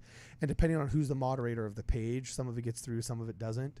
So it's Wikipedia wars, and nobody's fighting it half as well as we should be. But one nice thing about Wikipedia, one of the bad things is that it's so manipulable by the public. One of the good things is it's so cool how you can just like click on the link and it takes you straight to it, you know? So here's interconnected. Yeah, here's number 8, and it says Reynolds 1888, page 17. So if we click on it, it's going to give us Hurlbut chronology. So I can't get over that I name. can go all the way down here, but I'm not going to. Interesting. So anyway, let's keep going with the super chats. Thank you very much, everybody that is giving us super chats. We appreciate it. This is how we keep the lights on. Chris Barker says, what do you mean by you're not a Joseph Smith fan? Oh, simply meaning there's people who like that's their thing. You know, like they live, eat, and breathe Joseph Smith. And sometimes I wonder whether or not they're bigger fans of Joseph Smith than they are of like Jesus Christ. Yeah, like, well, you know, like you get some of these. Well, same with Brigham Young. Sometimes you get these people that are just like obsessed with Brigham Young, and you kind of wonder, it's like, is this becoming a false idol? You know what I'm saying? So I love Joseph Smith. I think he's the prophet of the Restoration. But also, pioneer history is something I enjoy, but it's not the primary focus of my personal time and my my studies, and I'm not a fan in the sense of like that's not my hobby. There's people where like the Joseph Smith papers was like their life work. Okay. See, and like I would say too, like I think Holland's the coolest apostle ever, but I don't study Holland's life during my scripture study. Like I try to learn more about Jesus. Yeah, you know? yeah. So okay, MotoX Kid 19 says, as LDS apologists, how do you distinguish between legitimate historical criticism and weak or circular sources, and what standard do you use to decide which criticisms actually deserve a response? Well, to be honest with you, just regular historical training. Josh Gailey, Don Bradley are great sources to talk about this, both in and out of our church. But you want usually multiple attestations. Like, good historical training is really no different than modern forensics and modern criminal investigation and modern journalism. Most journalists, worth their salt, aren't going to say something unless they find two sources that were both verifiable before they publish something as having been true. Well, I think this person's question is more along the lines of, as you're doing church apologetics and somebody's asking you questions about church history, how can you tell if they're sincere? Wait, as LDS apologists, how do you distinguish between legitimate historical criticism? Okay, meaning like, how do we distinguish between people that may have legitimate criticisms about our history? Of our history, and weak or circular sources, meaning like illegitimate or weak ones, and what standard do you use to decide which criticisms actually deserve a response? Well, my personal experience is, I mean, you can start by having a conversation. Just ask them some questions, right? Primarily, the first one is, do you have a source for that? If they don't have a source for it, I immediately know that they're parroting an argument that they heard from somewhere else. Now, the argument may or may not be valid, but if they weren't even willing to do the work to have a source for what they're stating and spreading, it's probably not out of good faith, right? That's one way you can do it. But secondly, you know, for example, in my studies of the CES letter, you can go to every source that they cite, you can read through it yourself, and you can see some things. The vast majority of the sources that they use are either horrendously misinterpreted or taken out of context. Oftentimes, the source is not qualified at all.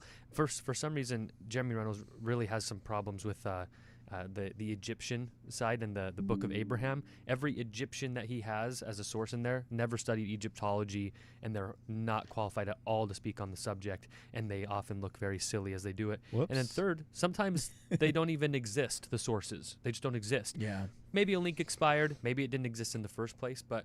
And this was before AI generated fake sources, right? So, Right.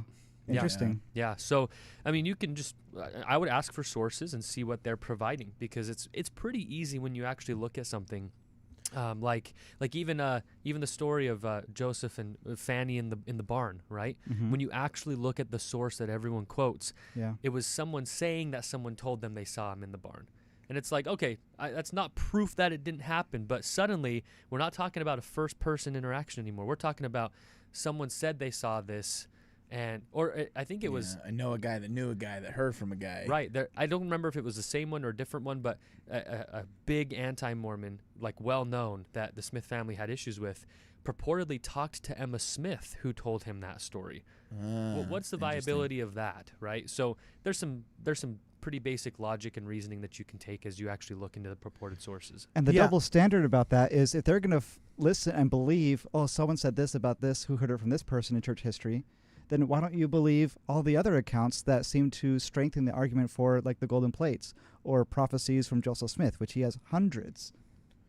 Yeah. You know. And as I was going to say before, like for me, good history is no different than good modern investigation and modern journalism.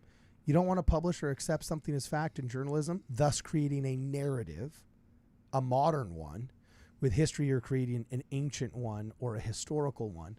But you don't want to create a modern narrative that somebody did something or said something unless you have two sources that can back it up. And what are the best sources? Primary or secondary sources? Primary sources. People that actually were there and saw it, or recordings of the event or videos of the event. So there's a hierarchy of sources going from primary to secondary to tertiary. And if you don't really have any primary sources and only have secondary sources that would be motivated to speak ill of somebody, you have to very, very, very carefully take with only the biggest grains of salt what those people say. Whereas if you have primary evidences or like recordings of something, well, then you might give it a little bit more weight. So historians have to do the exact same thing. They just use different words. Like, they usually prefer multiple attestations to an event, meaning multiple witnesses or multiple evidences to an event happening. And they want one that is closest in time. They will generally give preference to ones that were closest either in substance or in time to the event, meaning somebody was an actual participant in the event. If you want to know what that Elvis concert was like, would you preference a journal written 7 years after Elvis's concert by a girl that was in the audience, or 7 months after his conference by a New York Times reporter that was not even there? Mm-hmm. You know what I'm saying? Yeah. You start wrestling with these kind of things. But obviously you'd probably prefer the person that was actually there and in the audience.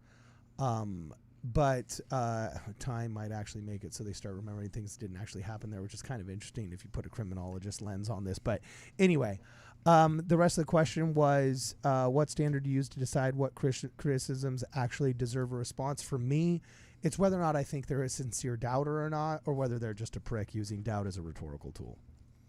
That's my rubric right there. So thank you very much. Moto X Kid.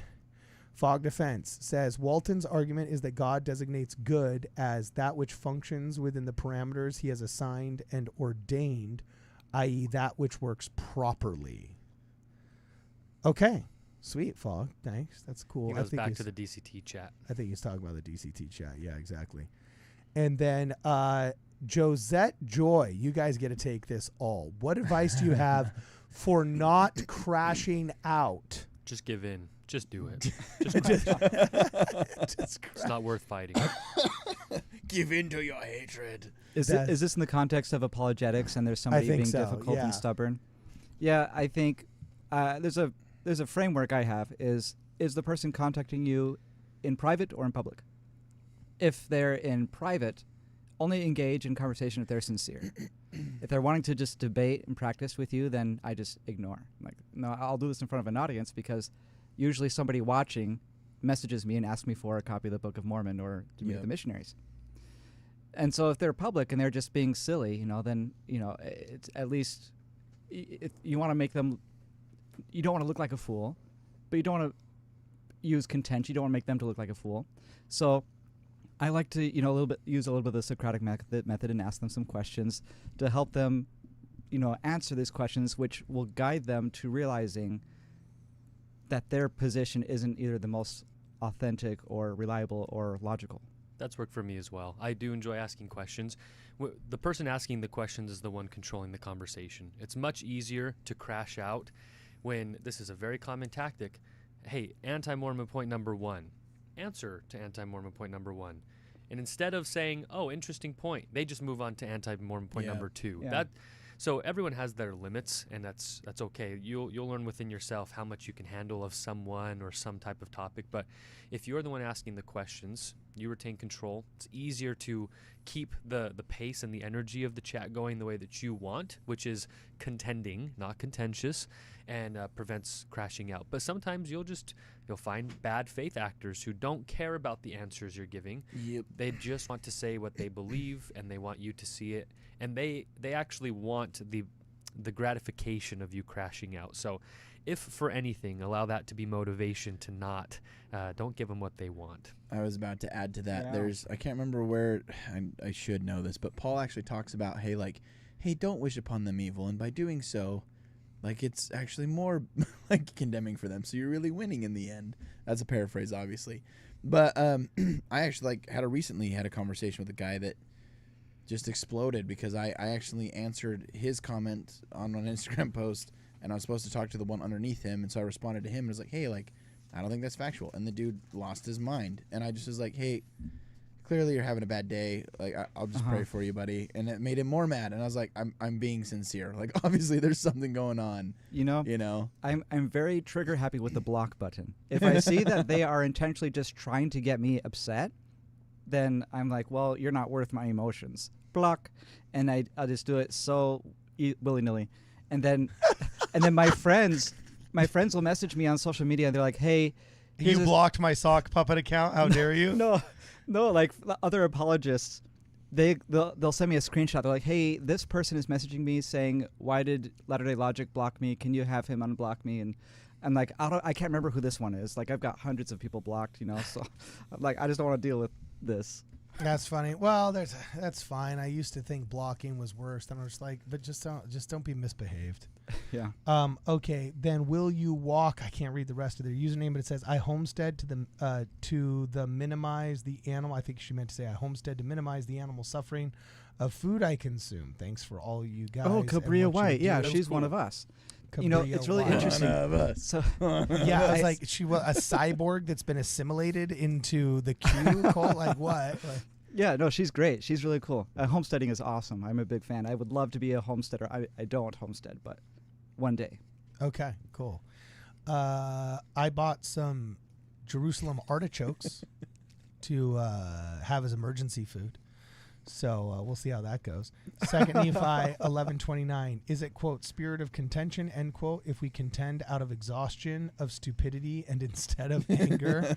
Asking for a friend I don't know, asks the Sure Foundation. That's also Maddie known as Packer. Maddie Packer. Yes, exactly. Okay, so who wants to take that one? No one got it. No one does it better than Maddie. I think that... yeah, I don't know. I can't probably speak that one. When I get exhausted of this stupidity, I fall into it. Here's a question I have. It's fun having you guys on. I appreciate that short form is different, and you have to be used to sharper elbows and tighter barbs and whatnot. But I'm like deeply concerned with half of these TikTok lives that I see. Mm-hmm. Yeah, like just descending into. But the first time I ever heard Travis Anderson's voice, outside of like being on the phone or at some fair convention, was like a profanity-laced your mom, a profanity-laced your mom argument with like, it was a TikTok live with, I think there was only like 13 people in it. Somebody sent it to me. Might have been Maddie. It might have been Chandler. It might have been somebody, but they said, oh, hey, they're talking about Word Radio on here. And I don't frequent TikTok a lot. That was me, bro. But, was that you? That was when we came down last. Okay, that was you. Yeah. So I remember I was like, I don't frequent TikTok a lot, but somebody had sent me a hyperlink that all I had to do was press on it. So I was like, okay, cool. I press on it. And then it opens up. I was practicing my and scamming it's like, for you. Okay, join. And then so I press the little join button or whatever. And then all of a sudden, I literally just hear, like, so do you really think they're like Joseph Smith did or whatever? And then Travis is just like, yeah, your mom was with Joseph Smith. Like, blah, blah, blah, blah. And I remember thinking like, no, you're just a dummy. Blah, blah, blah. I was like, oh my gosh, this isn't apologetics. This is like the quad. I was just like, I was so just like, I want nothing to do with this. He can be a bit of a name caller at times. Like, that's not good for us. It's like what? No. Here I am talking about the orthopraxy and condemning frickin' Walter Martin. You know what I'm saying? Yeah. For saying heinous stuff that's just Philastus Hurlbut affidavits recycled 200 years later. And then I turn around and my apologists on my team are just using profanity-laced TikTok, or like when people dunk on folks on TikTok. I don't know. A lot of this short form stuff and the stuff I see on TikTok, I just feel really uncomfortable with. And I'm willing to accept that, hey, maybe I'm just a softy millennial. Oh, hey, maybe I'm coming from YouTube, which is a little bit more tame environment. But I don't know. I'm not a niceness culture guy, but I think I know I don't like an what I see. a-hole culture too. Yeah. So Yes. if you're being condescending and flat out rude or argumentative, like in a contentious way, that is the spirit of the devil, according to Jesus Christ. You're not helping the kingdom by doing that. So you have to try to figure it out, But I think Maddie Packer is actually a great example. I don't know why she's saying that's what I said. Maddie's the best at doing that. Like, it's really important to me that Maddie Packer likes me. I just want to make sure that. Big fan. You don't want to get on her bad side. She'll light you up, bro. And she'll do it with a hat on inside of her minivan, right? Oh man. So that's funny. Is that a good protein bar? I mean, it's filling, but it's not like the tastiest. One of the comments I was laughing. There's like the amount of crumbs that have fallen on this episode is 116. That's funny. So Moto X Kid continues and said, "What's the most common way critics misrepresent LDS beliefs, and how should a fair critique actually be structured?" You want to take this one, Guardian? Sorry. I mean, they're very. You always have to be careful generalizing. We don't want to say, well, all anti-Mormons are the exact same. But in my experience, they're very similar, the majority of them.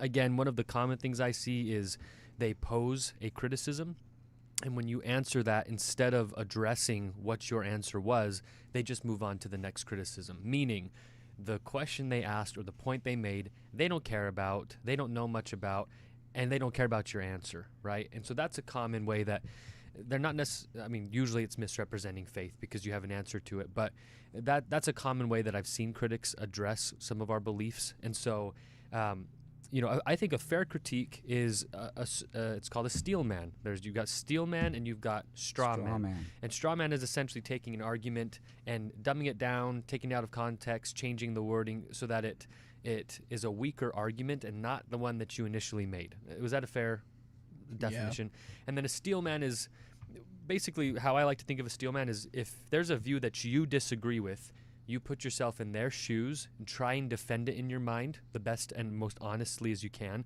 And in doing so, you'll be able to come up with a good argument that's fair to how they understand and believe, but while also giving valid criticism. So it's pretty easy to be able to tell quite quickly, hey, this person, they disagree with me and they might not respect me or what I believe, but they have like a genuine question, or hey, they've actually done some research into this and maybe they're missing a piece, but they ask a fair and a valid question, as opposed to something you hear everyone say, something you always read in the comments, something that is parroted or regurgitated, heresy detected, right? Things like that, right? So that's how I'd say. I see that so consistently, and really the easiest way is just to see how they respond to your answer. If they respond with an okay, interesting, what about this? Yeah, it's usually a better conversation, more of a good faith actor. And then if people just don't care, they weren't interested in the first place, and they're really not the types of people that are worth listening to or helping out. Other common ways critics misrepresent. There's one more thing I'd like to mention. It's just called gish galloping. It's what this book is doing. It's what the CES letter does. It's what a ton of anti-Mormons do. Gish galloping is just throwing one argument after another. Did you know that this happened, and then this person did this, and then this happened? They don't give you a second to breathe. They don't give you a second to think or consider. They don't give you a second to defend your points or your beliefs or actually clarify where they got something wrong. That's another common way. And so don't allow people to do that. Take control of the conversation, ask questions, or end the conversation if they have no interest in actually having a back and forth discussion. A gish gallop is sure evidence that they're not sincere. Yeah. For sure. Well, and two, it's the whole point of a gish gallop is to emotionally get you like hyped up, because they're like, did you know that you're wrong here and here and here and here? And so eventually you're like, well, hold on, shut up, dude, and let me talk. And it's like, oh, see, he exploded on me. Everyone saw you exploded on me, And so like, yeah, I agree with Gospel Guardian with Braden's point is like, hold them accountable. Be like, hold on, so let's start with the first thing and let's build there. Let's address issue number 1 and keep it in the context of what we're talking about. And once that's addressed, if you still want to continue the conversation, let's move to point 2. Right, but if you're constantly playing like the eternal vending machine where they throw something at you and you just give them an answer and then they throw another one, and you're not gonna get anywhere. You just got a guy that wants to try and get you in a gotcha moment. Okay. P.S. I just did some more digging here. Okay. And okay. I was wrong about, I was right that John C. Bennett was a horrible person and had engaged in writing anti-Mormon literature and had collected affidavits and had told women about abortions, the whole 9 yards. That's right. But his timeline, he didn't join the church until 1840. His was all in Nauvoo.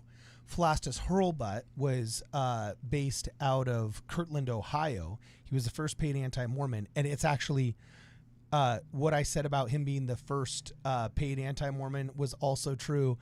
But he was worse than I even realized. Oh, you gave him additional credit. And the church historians that wrote the Saints actually didn't do him dirty, did him nice. That Hurlbut investigated the theory that the Mormon was based on the Solomon Spaulding manuscript. He attained affidavits. He visited Conneaut, Ohio, where he interviewed friends and family of Spaulding, obtaining affidavits from them claiming to remember, quote, a historical romance. He was found guilty by historians, basically, or supposed guilty, of prompting the signers. I'm going to put this all up on the screen so everybody can see this. In my little browser, press the reaction bar right here. Okay. Evidence suggests that Hurlbut actively influenced the contents of his affidavits. He likely wrote the statements himself, often using similar language, and had the residents, some of whom were illiterate, sign them. These are the sources. These are the sources of the sources that the people that hate you use as their gospel. Let's skip to the good spot all the way on the bottom. Final disposition of the affidavits. Due to a trial where Hurlbut was found guilty of making death threats against Joseph Smith in 1834, he was unable to continue his anti-Mormon work. He sold a collection of affidavits to Eber D. Howe, who published them in his first anti-Mormon book, Mormonism Unveiled. And motives and methods. Hurlbut collected signatures from over 80 people aiming to portray the Smith family as lazy, worthless, and engaged in treasure digging. So literally here, by their fruits you shall know them. Here in this book, all right, literally talking about his, quote, amazing work. And here it is on page 227. Joseph Smith being a money digger, all right? He mentions by name E.D. Howe and then says his tremendous work. His tremendous work was literally getting illiterate neighbors of Joseph Smith to sign affidavits he wrote. Yeah. And they could not understand to disparage him so badly that he ended up in court in the 1840s, which, by the way, in the 1840s, you could insinuate somebody's wife so badly, they would engage in a duel with you. Duels were legal, guys.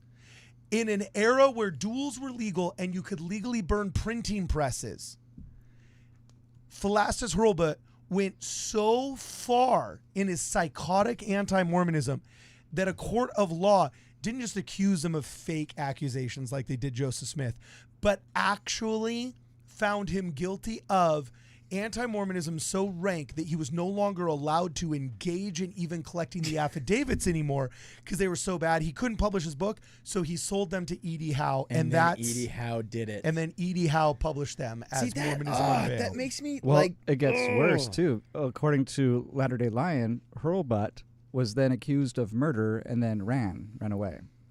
Yeah, dude. So interesting. It's just like we could check into that. So my question is I'm trying to steelman my opponent here.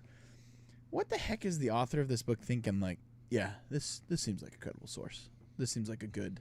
Because he doesn't care. That's my point. Is like so where, like this guy considers all Eastern religions to be a cult. That's what he put in his book. And he didn't put the Swifties. I'm still mad about that. Right. He put every other freaking fake cult in here, but the Taylor Swift fans are not in this book. You know, something else interesting is this whole chapter on Latter-day Saints. He doesn't at all indicate his justification for explaining why he believes Latter-day Saints to be a cult.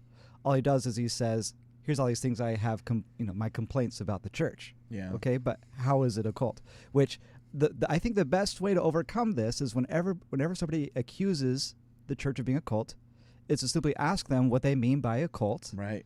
Because everyone has a different definition. The most common is the bite model, where it's an acronym where you control behavior. Which, yeah, but which then the guy, the military, sports teams, Yes. MLMs are all cults. and the guy And that did we the aren't bite because model, we don't control. The bite Yeah, model, he's- it it's- all hinges on control. You have to be Right. controlling, but the church doesn't control. They and- give you choice. and the guy that wrote the model, like I don't know if Bailey believes. If you're watching this, please chime in because she's great at this. But there's like a whole thing on the guy who made the bite model, and like everyone's like, oh, he's an accredited source for this. He cites himself as the source on multiple of the studies that he does. So he does like 8 studies and then cites his own studies and then puts that in and says there's 8 other studies that agree with me in my study. And it's like, what? Well, and the thing is after you ask them, what do you mean by cult? Regardless if they say bite model or whatever their answer is, then their answer will always be one of 2 different things. Either, by their definition, our church is not a cult, so great. Or 2, by their definition, our church is considered a cult, but so would also Jesus Christ's church and Moses and the Israelites. And literally, like, it's so vague that, like, I joke about it, but like the Dallas Cowboys, like the Dallas Cowboys fan base would fit as a cult because they have this zealous, rigorous energy and some common united factor where they're all support. It's like we got to be more pinpoint on cults. I found it really fast. Devin, you were right. Okay. Further evidence, in addition to Mrs. Smith's statements, and prima facie evidence at that, provides beyond a reasonable doubt that the prophet was a confirmed Peepstone addict. On page 227, it says Peepstone addict. Okay. And that he took part and personally supervised numerous treasure-digging expeditions and further claimed supernatural powers that allegedly aided him in these searches. Never mind that it was the man that employed him himself that came to defend him against those accusations from actually the man who employed him's son, who tried to falsely accuse him of quote treasure digging. He was a simple paid laborer from a poor family that was trying to make money. He was indeed known as a spiritual person in the neighborhood, and I'm sure that there was probably people that had hoped that spirituality would lead them towards some kind of discovery, because back then people believed in all kinds of stuff. The lost city of El Dorado, they believed that there was giants in Niagara Falls. There was all kinds of local lore and so on and so forth, but it doesn't mean that he was advertising his services as a treasure digger, for heaven's sakes. And here's on page 233 for the record. It says one of the most interesting statements concerning the early life of Smith's family and Joseph Smith Jr. was obtained by E.D. Howe, a contemporary of Smith's, who did tremendous research during Joseph's lifetime. Smith himself never dared to answer Howe's charges, though they were well known to him. So great was the weight of contemporary evidence. Look at this. Mr. Howe obtained a statement signed by 62 residents of Palmyra, New York, one that cannot be ignored by any serious student of Mormonism. Remember, these are affidavits signed by a man so slanderous and libelous and dangerous and dishonest that he was willing to write the affidavits himself and have illiterate people sign them. Okay. But Logical. serious students of Mormonism should be aware of this. Quote, "We, the undersigned, have been acquainted with the Smith family for a number of years while they resided near this place, and we have no hesitation in saying that we consider them destitute of that moral character which ought to entitle them to the confidence of any community. They were particularly famous for visionary projects, spent much of their time in diggings for money, which they pretended was hid in the earth, and to this day large excavations may be seen in the earth not far from their residence, where they used to spend their time in digging for hidden treasure. Joseph Smith Jr. and his son Joseph were in particular considered entirely destitute of moral character and addicted to vicious habits." What does that mean? And they quote Mormonism Unveiled, I have vicious habits. Painesville, Ohio, 1834, page 261. It's almost as bad as the creeds. I mean, that's such a broad statement without any examples. or Vicious specifics. habits, bro. Wow. That's crazy. And I will point out, too, Latter-day Lion mentioned, he said, E.D. Howe joined the spiritualist movement in the 1850s. Wow. After railing against things like the seer stones and Mormonism unveiled, almost 20 years later, he Well, became his own hypocritical. villain. Yeah. Oh my gosh, look at this, dude. This is insane. Like, if you ever want to know why in the Salem witch trials Christians felt okay just burning witches just cuz, just burning innocent women just cuz, well, not burning them, but killing them. Mormon defenders try to persuade members to reject Howe's research. He Quote, purchased unquote. leftover affidavits from somebody who was legally disallowed from continuing his anti-Mormonism. That's literally like saying I bought the sequel to Mein Kampf and published it and now want to call Adolf Hitler a researcher of Jews. Yeah, Wow. that doesn't fly. Like that's just crazy, dude. Well, unless you look at the medical stuff. Cause now it's hyperbolic, obviously, to make a Nazi comparison, but we do it because people understand that history better more than any others. But it says Mormon defenders try to persuade members to reject Howe's research by attempting to blame it upon a vengeful vendetta of one Dr. Philastus Hurlbut, sometimes spelled Hurlbut, a Mormon much excommunicated in better. Hurlbut is 1833. better. The fact that Howe published stories that were publicly circulated previous to Hurlbut's excommunication is uncontestable, despite Hurlbut's assistance in research. Some persons reading this may feel that it's unfair to quote only one side of the story. What about those who favor Smith's early character? They will ask. In answer to this, the amazing fact is, listen to this, guys. There exists no contemporary pro-Mormon statements from reliable and informed sources who knew the Smith family and Joseph intimately. Wow, what a double standard. He literally is saying he's okay publishing the works of a man who falsified affidavits outright, had illiterate people sign ones he wrote, and was so dishonest, he was told by a court of law he could no longer continue. So he sells those affidavits to E.D. Howe, and E.D. Howe publishes them. Then this guy calls it tremendous research, and then cites it with no other citations concerning Joseph Smith's character because he says they do not exist. Imagine a Nazi apologist in 1939 publishing excerpts from Mein Kampf as legitimate history of the Jews, and then saying, I'm forced to because there's no positive history of Jewish people. That's crazy. Wow. Like, that is the level. These are his words. It's almost like they're trying to be dishonest, Cardin. And which, by the way, we love Jews. Just because of this example. I want to make that clear. Very true. Very true. Dude. And we oh got to my thank the Jews for the gosh. Bible. True. Yeah, yeah. So Dude, thank- The guy I this is worship was a Jew. yeah, thank you. Crazy. There's got to be like a thank a Jew day on the calendar. Because thank you for the Bible. Okay, so look, oh my gosh, look at this. Now he's blaming Willard Richards, who was in the jail cell when the mob attacked, estimated the mob around 100 to 200 men. Okay. The mob that killed Encyclopedia- Joseph? Yeah, he's coming after a victim of a mob slaughter for having miscounted the mob. Wait, what? Like, this is no. It's like when Frank Turek said that Joseph Smith wasn't a martyr; that he quote just died in a he shootout. fought back. Like, Yeah, 'cause- this is. It's like this is just gross. So the Jews that were rounded up by the secret police and the Gestapo, if they fight back, they're no longer victims. We need to take their names out of the Holocaust Museum because apparently, you know, if you fought for your family because your brother just got shot in the face, Yeah.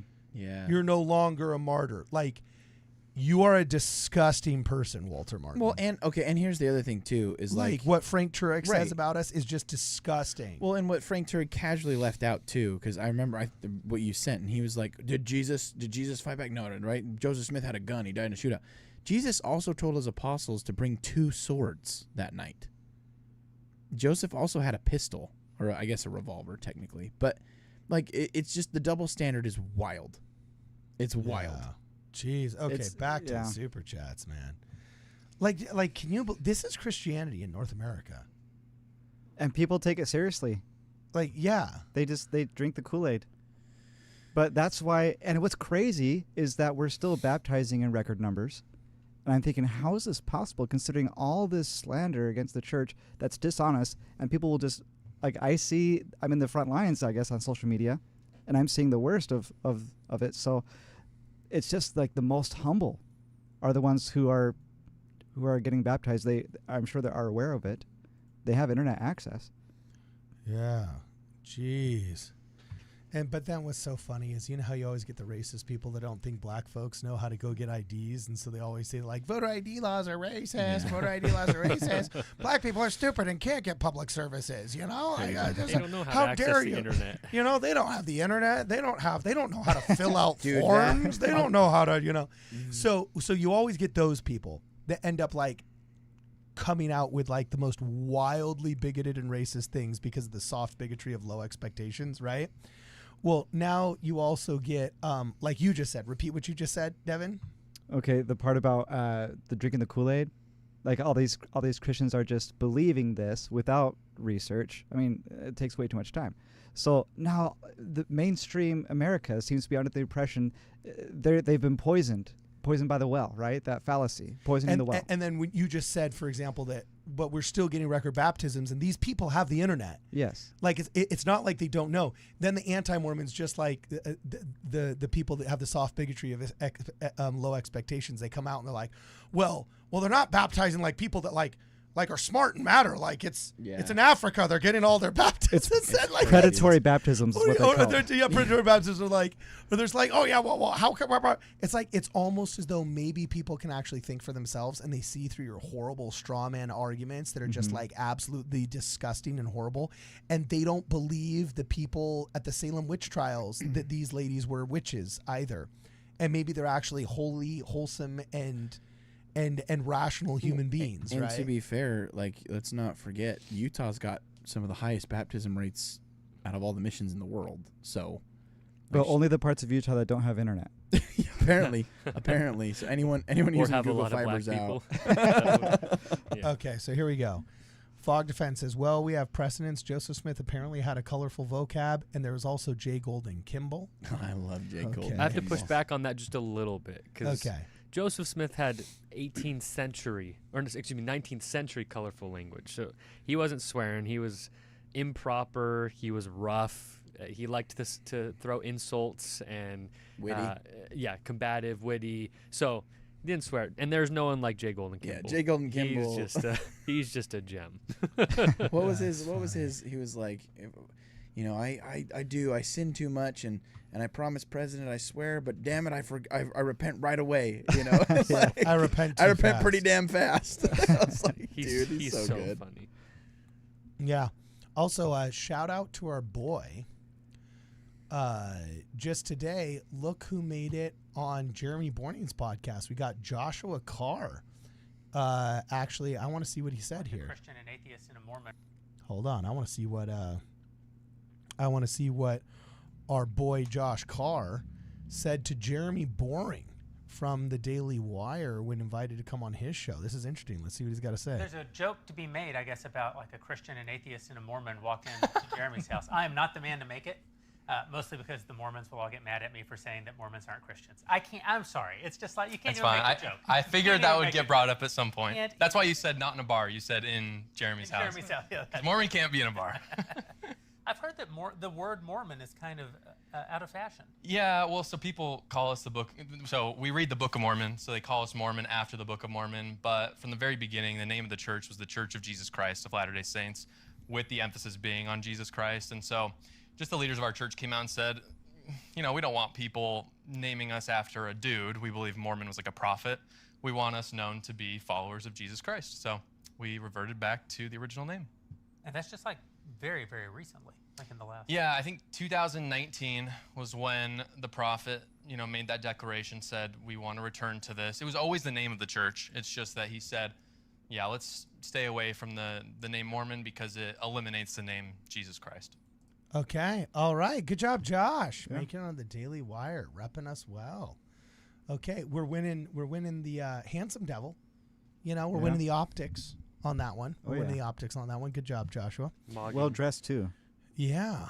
apparently you have to be to hang out with them. Now we just have to scroll down in the comments and see. It's going to be one of two things: either a bunch of enthusiastic Mormons or a bunch of angry, quote Christians. Let's see which comes first. Did you invite him to the next Fast and Testimonial? Let's go. Okay, awesome. That's pretty hilarious. I dig it. So, yeah, we got a lot of people watching right now. We're super glad you're here. Let's read these last super chats, and then unfortunately, we're actually probably gonna have to bail sometime soon. This has been a crazy day already. I can't believe that we made it this far this fast already. Now, Latter-day Lion, his last super chat, says contention isn't half bad. The spirit of it is. Okay, I agree. I just have a concern that we just keep it cool. That's what I'm all about. I'm a SoCal guy. Just keep it cool. And then Al Jeffs just slipped one more in. Says, hey y'all, today is my birthday. I just turned 31. Any suggestions to help me not feel so old? I love the show. Been watching for 3 years now. Peace. Adrenochrome. Happy birthday, by the way. Cut it.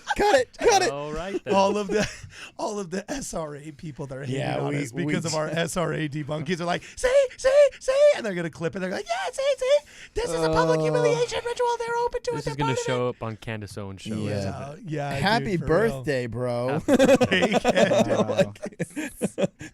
Actually, Jergens on the face, doesn't that get rid of wrinkles? I see the commercials. You know, you do the Sandra Bullock. Stop. Okay. He said he's turning 31. Where's the days without offending someone sign? Yeah, Al Jeffs is like, I wish I never would have given like, that I rescind. super chat. I want a refund. I rescind. It's not my birthday. I lied. So he says, hey, no, dude, have you been seeing the all of the anti-SRA activists have been clipping Jonah when he jokingly says like, oh yeah, I got my check yesterday for 4 pounds of baby meat. Oh my gosh. You know, they are literally quoting it and like superimposing pictures of like Satan on him and like acting like it's real. It's pretty wild, dude. Like, I gotta say, it's kind of wild, kind of worrisome, dude. You can't joke about that right now. Yeah, dude. Then Grork says, hey, have a great Sabbath, everyone. Oh, dude. Bro. We will, dude. We will. And Al Jeffs, hold on a second. Any suggestions to help me not feel old? Dude, I got to tell you, memorize this phrase. You're not old till you start acting like it. Like that. You're not. And by the way, 40 is the new 30. Everybody knows that. 40 is the new 30. Yeah. Fun fact, correct me if I'm wrong. If he were in this room right now, he'd be the second youngest. Right? I'm 30. Oh, okay. So third youngest. Yeah. Okay. He'd be a youngin'. So he'd fit right in. So he's not old. No, Yeah, dude. You're not old till you start acting like it. Keep having fun. Keep dreaming big. Keep going to town. And literally, don't sweat it. He says he loves the show. Thank you. The fountain of youth is scripture study. There you go. Yeah, based. You look worried there, Devin. Well, I'm just thinking, if he's old at 31, what am I? You know. Ancient. Yeah. Washed up. Well, then what does that make you, Cardin? Oh, dude. I had to take a nap today, dude. I practically have dentures, bro. You know what I'm saying? I practically have, dude. I'm no pride here. I'm not sleeping. No I'm just pride closing here. my eyes. Yeah, I'm not sleeping. I'm just looking at the inside of my eyes. I'm going to go lay down for 5 minutes. Yeah. 1 hour later. Yeah, dude. Like, but I set an alarm. That's the other thing I don't get, though, is I literally said before I went to sleep, it said, hey, Siri, set an alarm for 30 minutes. I had to put it down. We're going to take a 30-minute power nap because we had 90 minutes, and I was going to come and record 2 more episodes. And then boom shakalaka. Next thing I know, holy crap, is I'm freaking. My wife comes in at 6:24, and we're supposed to like live stream at 6:30. I'm like, holy crap, you know, like who let me sleep? Why didn't you guys come get me? We sent your children. we sent messengers, and you must have kept them there. Oh no, dude, no. Ask Brad. You can ask Hayden and Jackson. We sent your son. I sleep so ridiculous. You cannot wake me up. If I could sleep through a nuclear blast. I'm not kidding you. My body wakes up when it's ready, you know. And we slept in a goat hair tent in the Jordanian desert, and they said that I snored on the pillow that we had propped up there. How dare you snore right on the pillow? Yeah, exactly. All right. Shame for shame. Okay, great, awesome. So, dudes, before we go, great crew we had today, guys. This was super fun. Walter Martin. We do not recommend this book. It says It's a great work of fiction. 6th edition. He's a PhD on California Coast University. He was internationally known as the host of the Bible Answer Man, a popular syndicated radio call-in program in the U.S. and Canada. He's also founder and director of the Christian Research Institute. Is that another one of those anti-Mormon fake research places? I don't know. I'll look into this. But, yeah, Dr. Walter Martin, if you feel like any of your views were misrepresented, you are welcome to come in on the show. You can sit right there where Dalton is. We'll pay for your hotel and apparently your gas if you live in California Coast University. Or not live in, but, oh, no, MA in New York University. Okay, I don't know where he is. But if you feel like you've been misrepresented, we will gladly invite you to come on our show. We will work out the details later. But it seems like in Kingdom of the Cults, you are glorifying very indecent, even violent and bad men, their methods, and their affidavits that were at best predatory, at worst stochastic. And maybe he's still trying to finish the book because he did not yet say how we're actually a cult. He just listed, like Devin said, a bunch of complaints against us. Yeah. Just the 6th rough draft. Yeah. Right. It's just still going, Yeah. you know. Okay. Fair Wow. enough. So there it is, guys. Kingdom of the Cults. This is a new book. Okay. This is literally a new book straight off the shelves at Barnes and Noble. You can get this now, today. And this is what they're saying about us nearly 200 years later, off of affidavits given to illiterate men who couldn't read them by people making death threats to Mormons. Like, that's the level of research that you're getting out of modern reputable books. I have too much respect, I hope, for Biola University and Sean McDowell. I've met him before. He seemed like a kind man. I hope I misheard the title of this book when he recommended Kingdom of the Cults. I'm going to go back and check those transcripts because I would be loath to believe that anybody with a degree worth its salt ever would recommend something like this. But we'll go back and we'll double check. I can also confirm. Yeah. He will definitely not be coming on the show. Oh, why not? He's been taking a dirt nap for a few years now. So. Oh, okay. All Wait, right. so no 7th edition? No 7th edition. He said, album No. dropping soon, but it never came out. So. Okay. All Guess right. we'll never find out why we're a cult. Now we Never. can baptize him. Got him. I say we let him simmer a little bit like we did. we just hold the proxy under the water a little longer for his extra sins, Poor guy. No, man. All right. So, guys, thank you for hanging out with us. Thank you to all of our sponsors. Big shout out to Go and Do Travel, as well as Angel Studios. I just got a new shipment of free shirts for Angel Studios. Can you grab one of those behind you, Dalton? The angel shirts? Yeah. So check this out. We got You a want me to open it? buttload of giveaway gotta- Angel shirts. Do you have one that's your size, Dalton? I can find one. Well, grab one your size really fast. Grab one your this is size. perfect. This is actually my size. Oh, triple XL? Oh, rude. No, I'm I'm just kidding. talking about my upper half carton. I like what you did there, bro. I just like got what you married, did there. let's go for it. So, There we go. all right. So, show it, dude. True or not true? They're a freaking awesome shirt, my man. They are sweet and they. Well, you feel gotta great. get your hand down into the mic, because I'm gonna be giving away a bunch of these, guys. We got some giveaways here. I want to make sure that I have the correct coupon code for anybody that orders a hat. Okay, I'm gonna be able to slip in, I think, the next like 20 people that order hats. I should be able to give you a free shirt.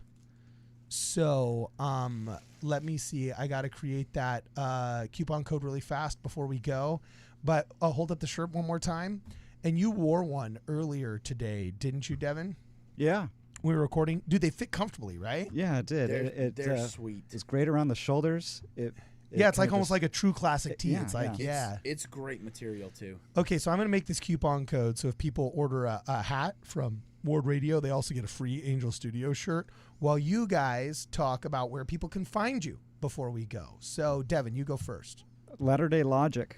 That's what I'm called everywhere. Okay, cool. And just tell us a little bit more about your channel, what you do, the whole 9 yards. So my channel is showing the logical approach to faith and religion and how to overcome arguments. I have a website, latterdaylogic.org, where you can use these interactive free tools to help you overcome these arguments and to help curate detailed, custom roadmaps for your faith journey wherever you're at right now. Okay, cool. Rock on.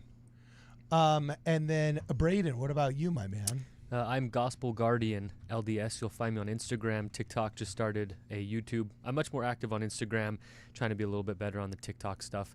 I love tackling the hard to talk about topics. I like to directly respond to anti-Mormon videos. You'll see me talking about all sorts of stuff. You'll see me talking about race, other church history types of stuff. You'll see me talk about very common Christian arguments against Mormonism and using the Bible to make them eat their words.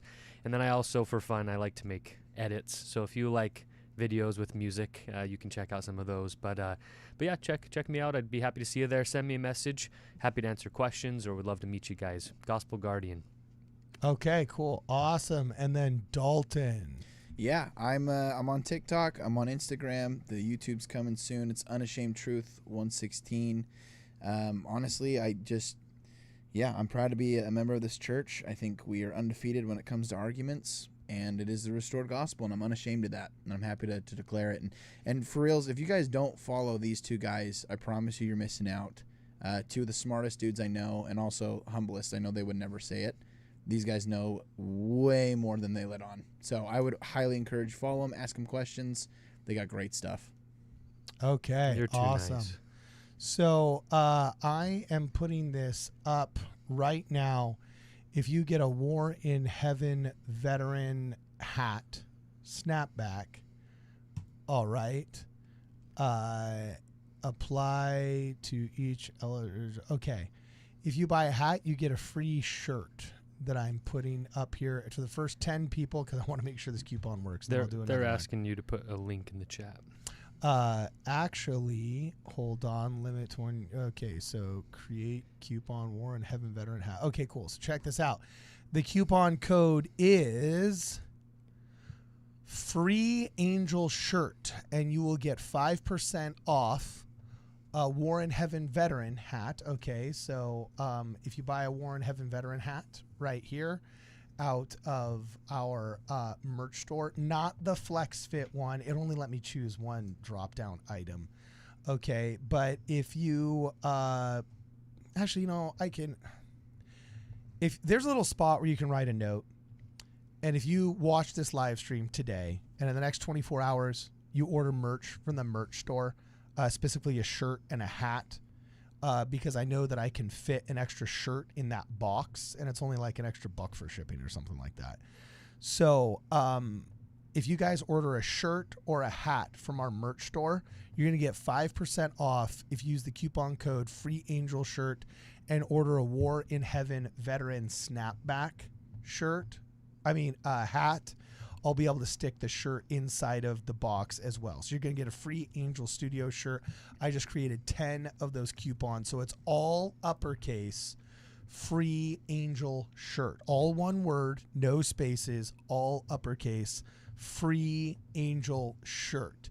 If you use that, you're going to get one of those cool Angel Studio shirts as a giveaway, assuming that we have your size. If we don't have your size, I'll throw in an extra scripture marking pen. I'll throw in a couple of extra fridge magnets or something like that.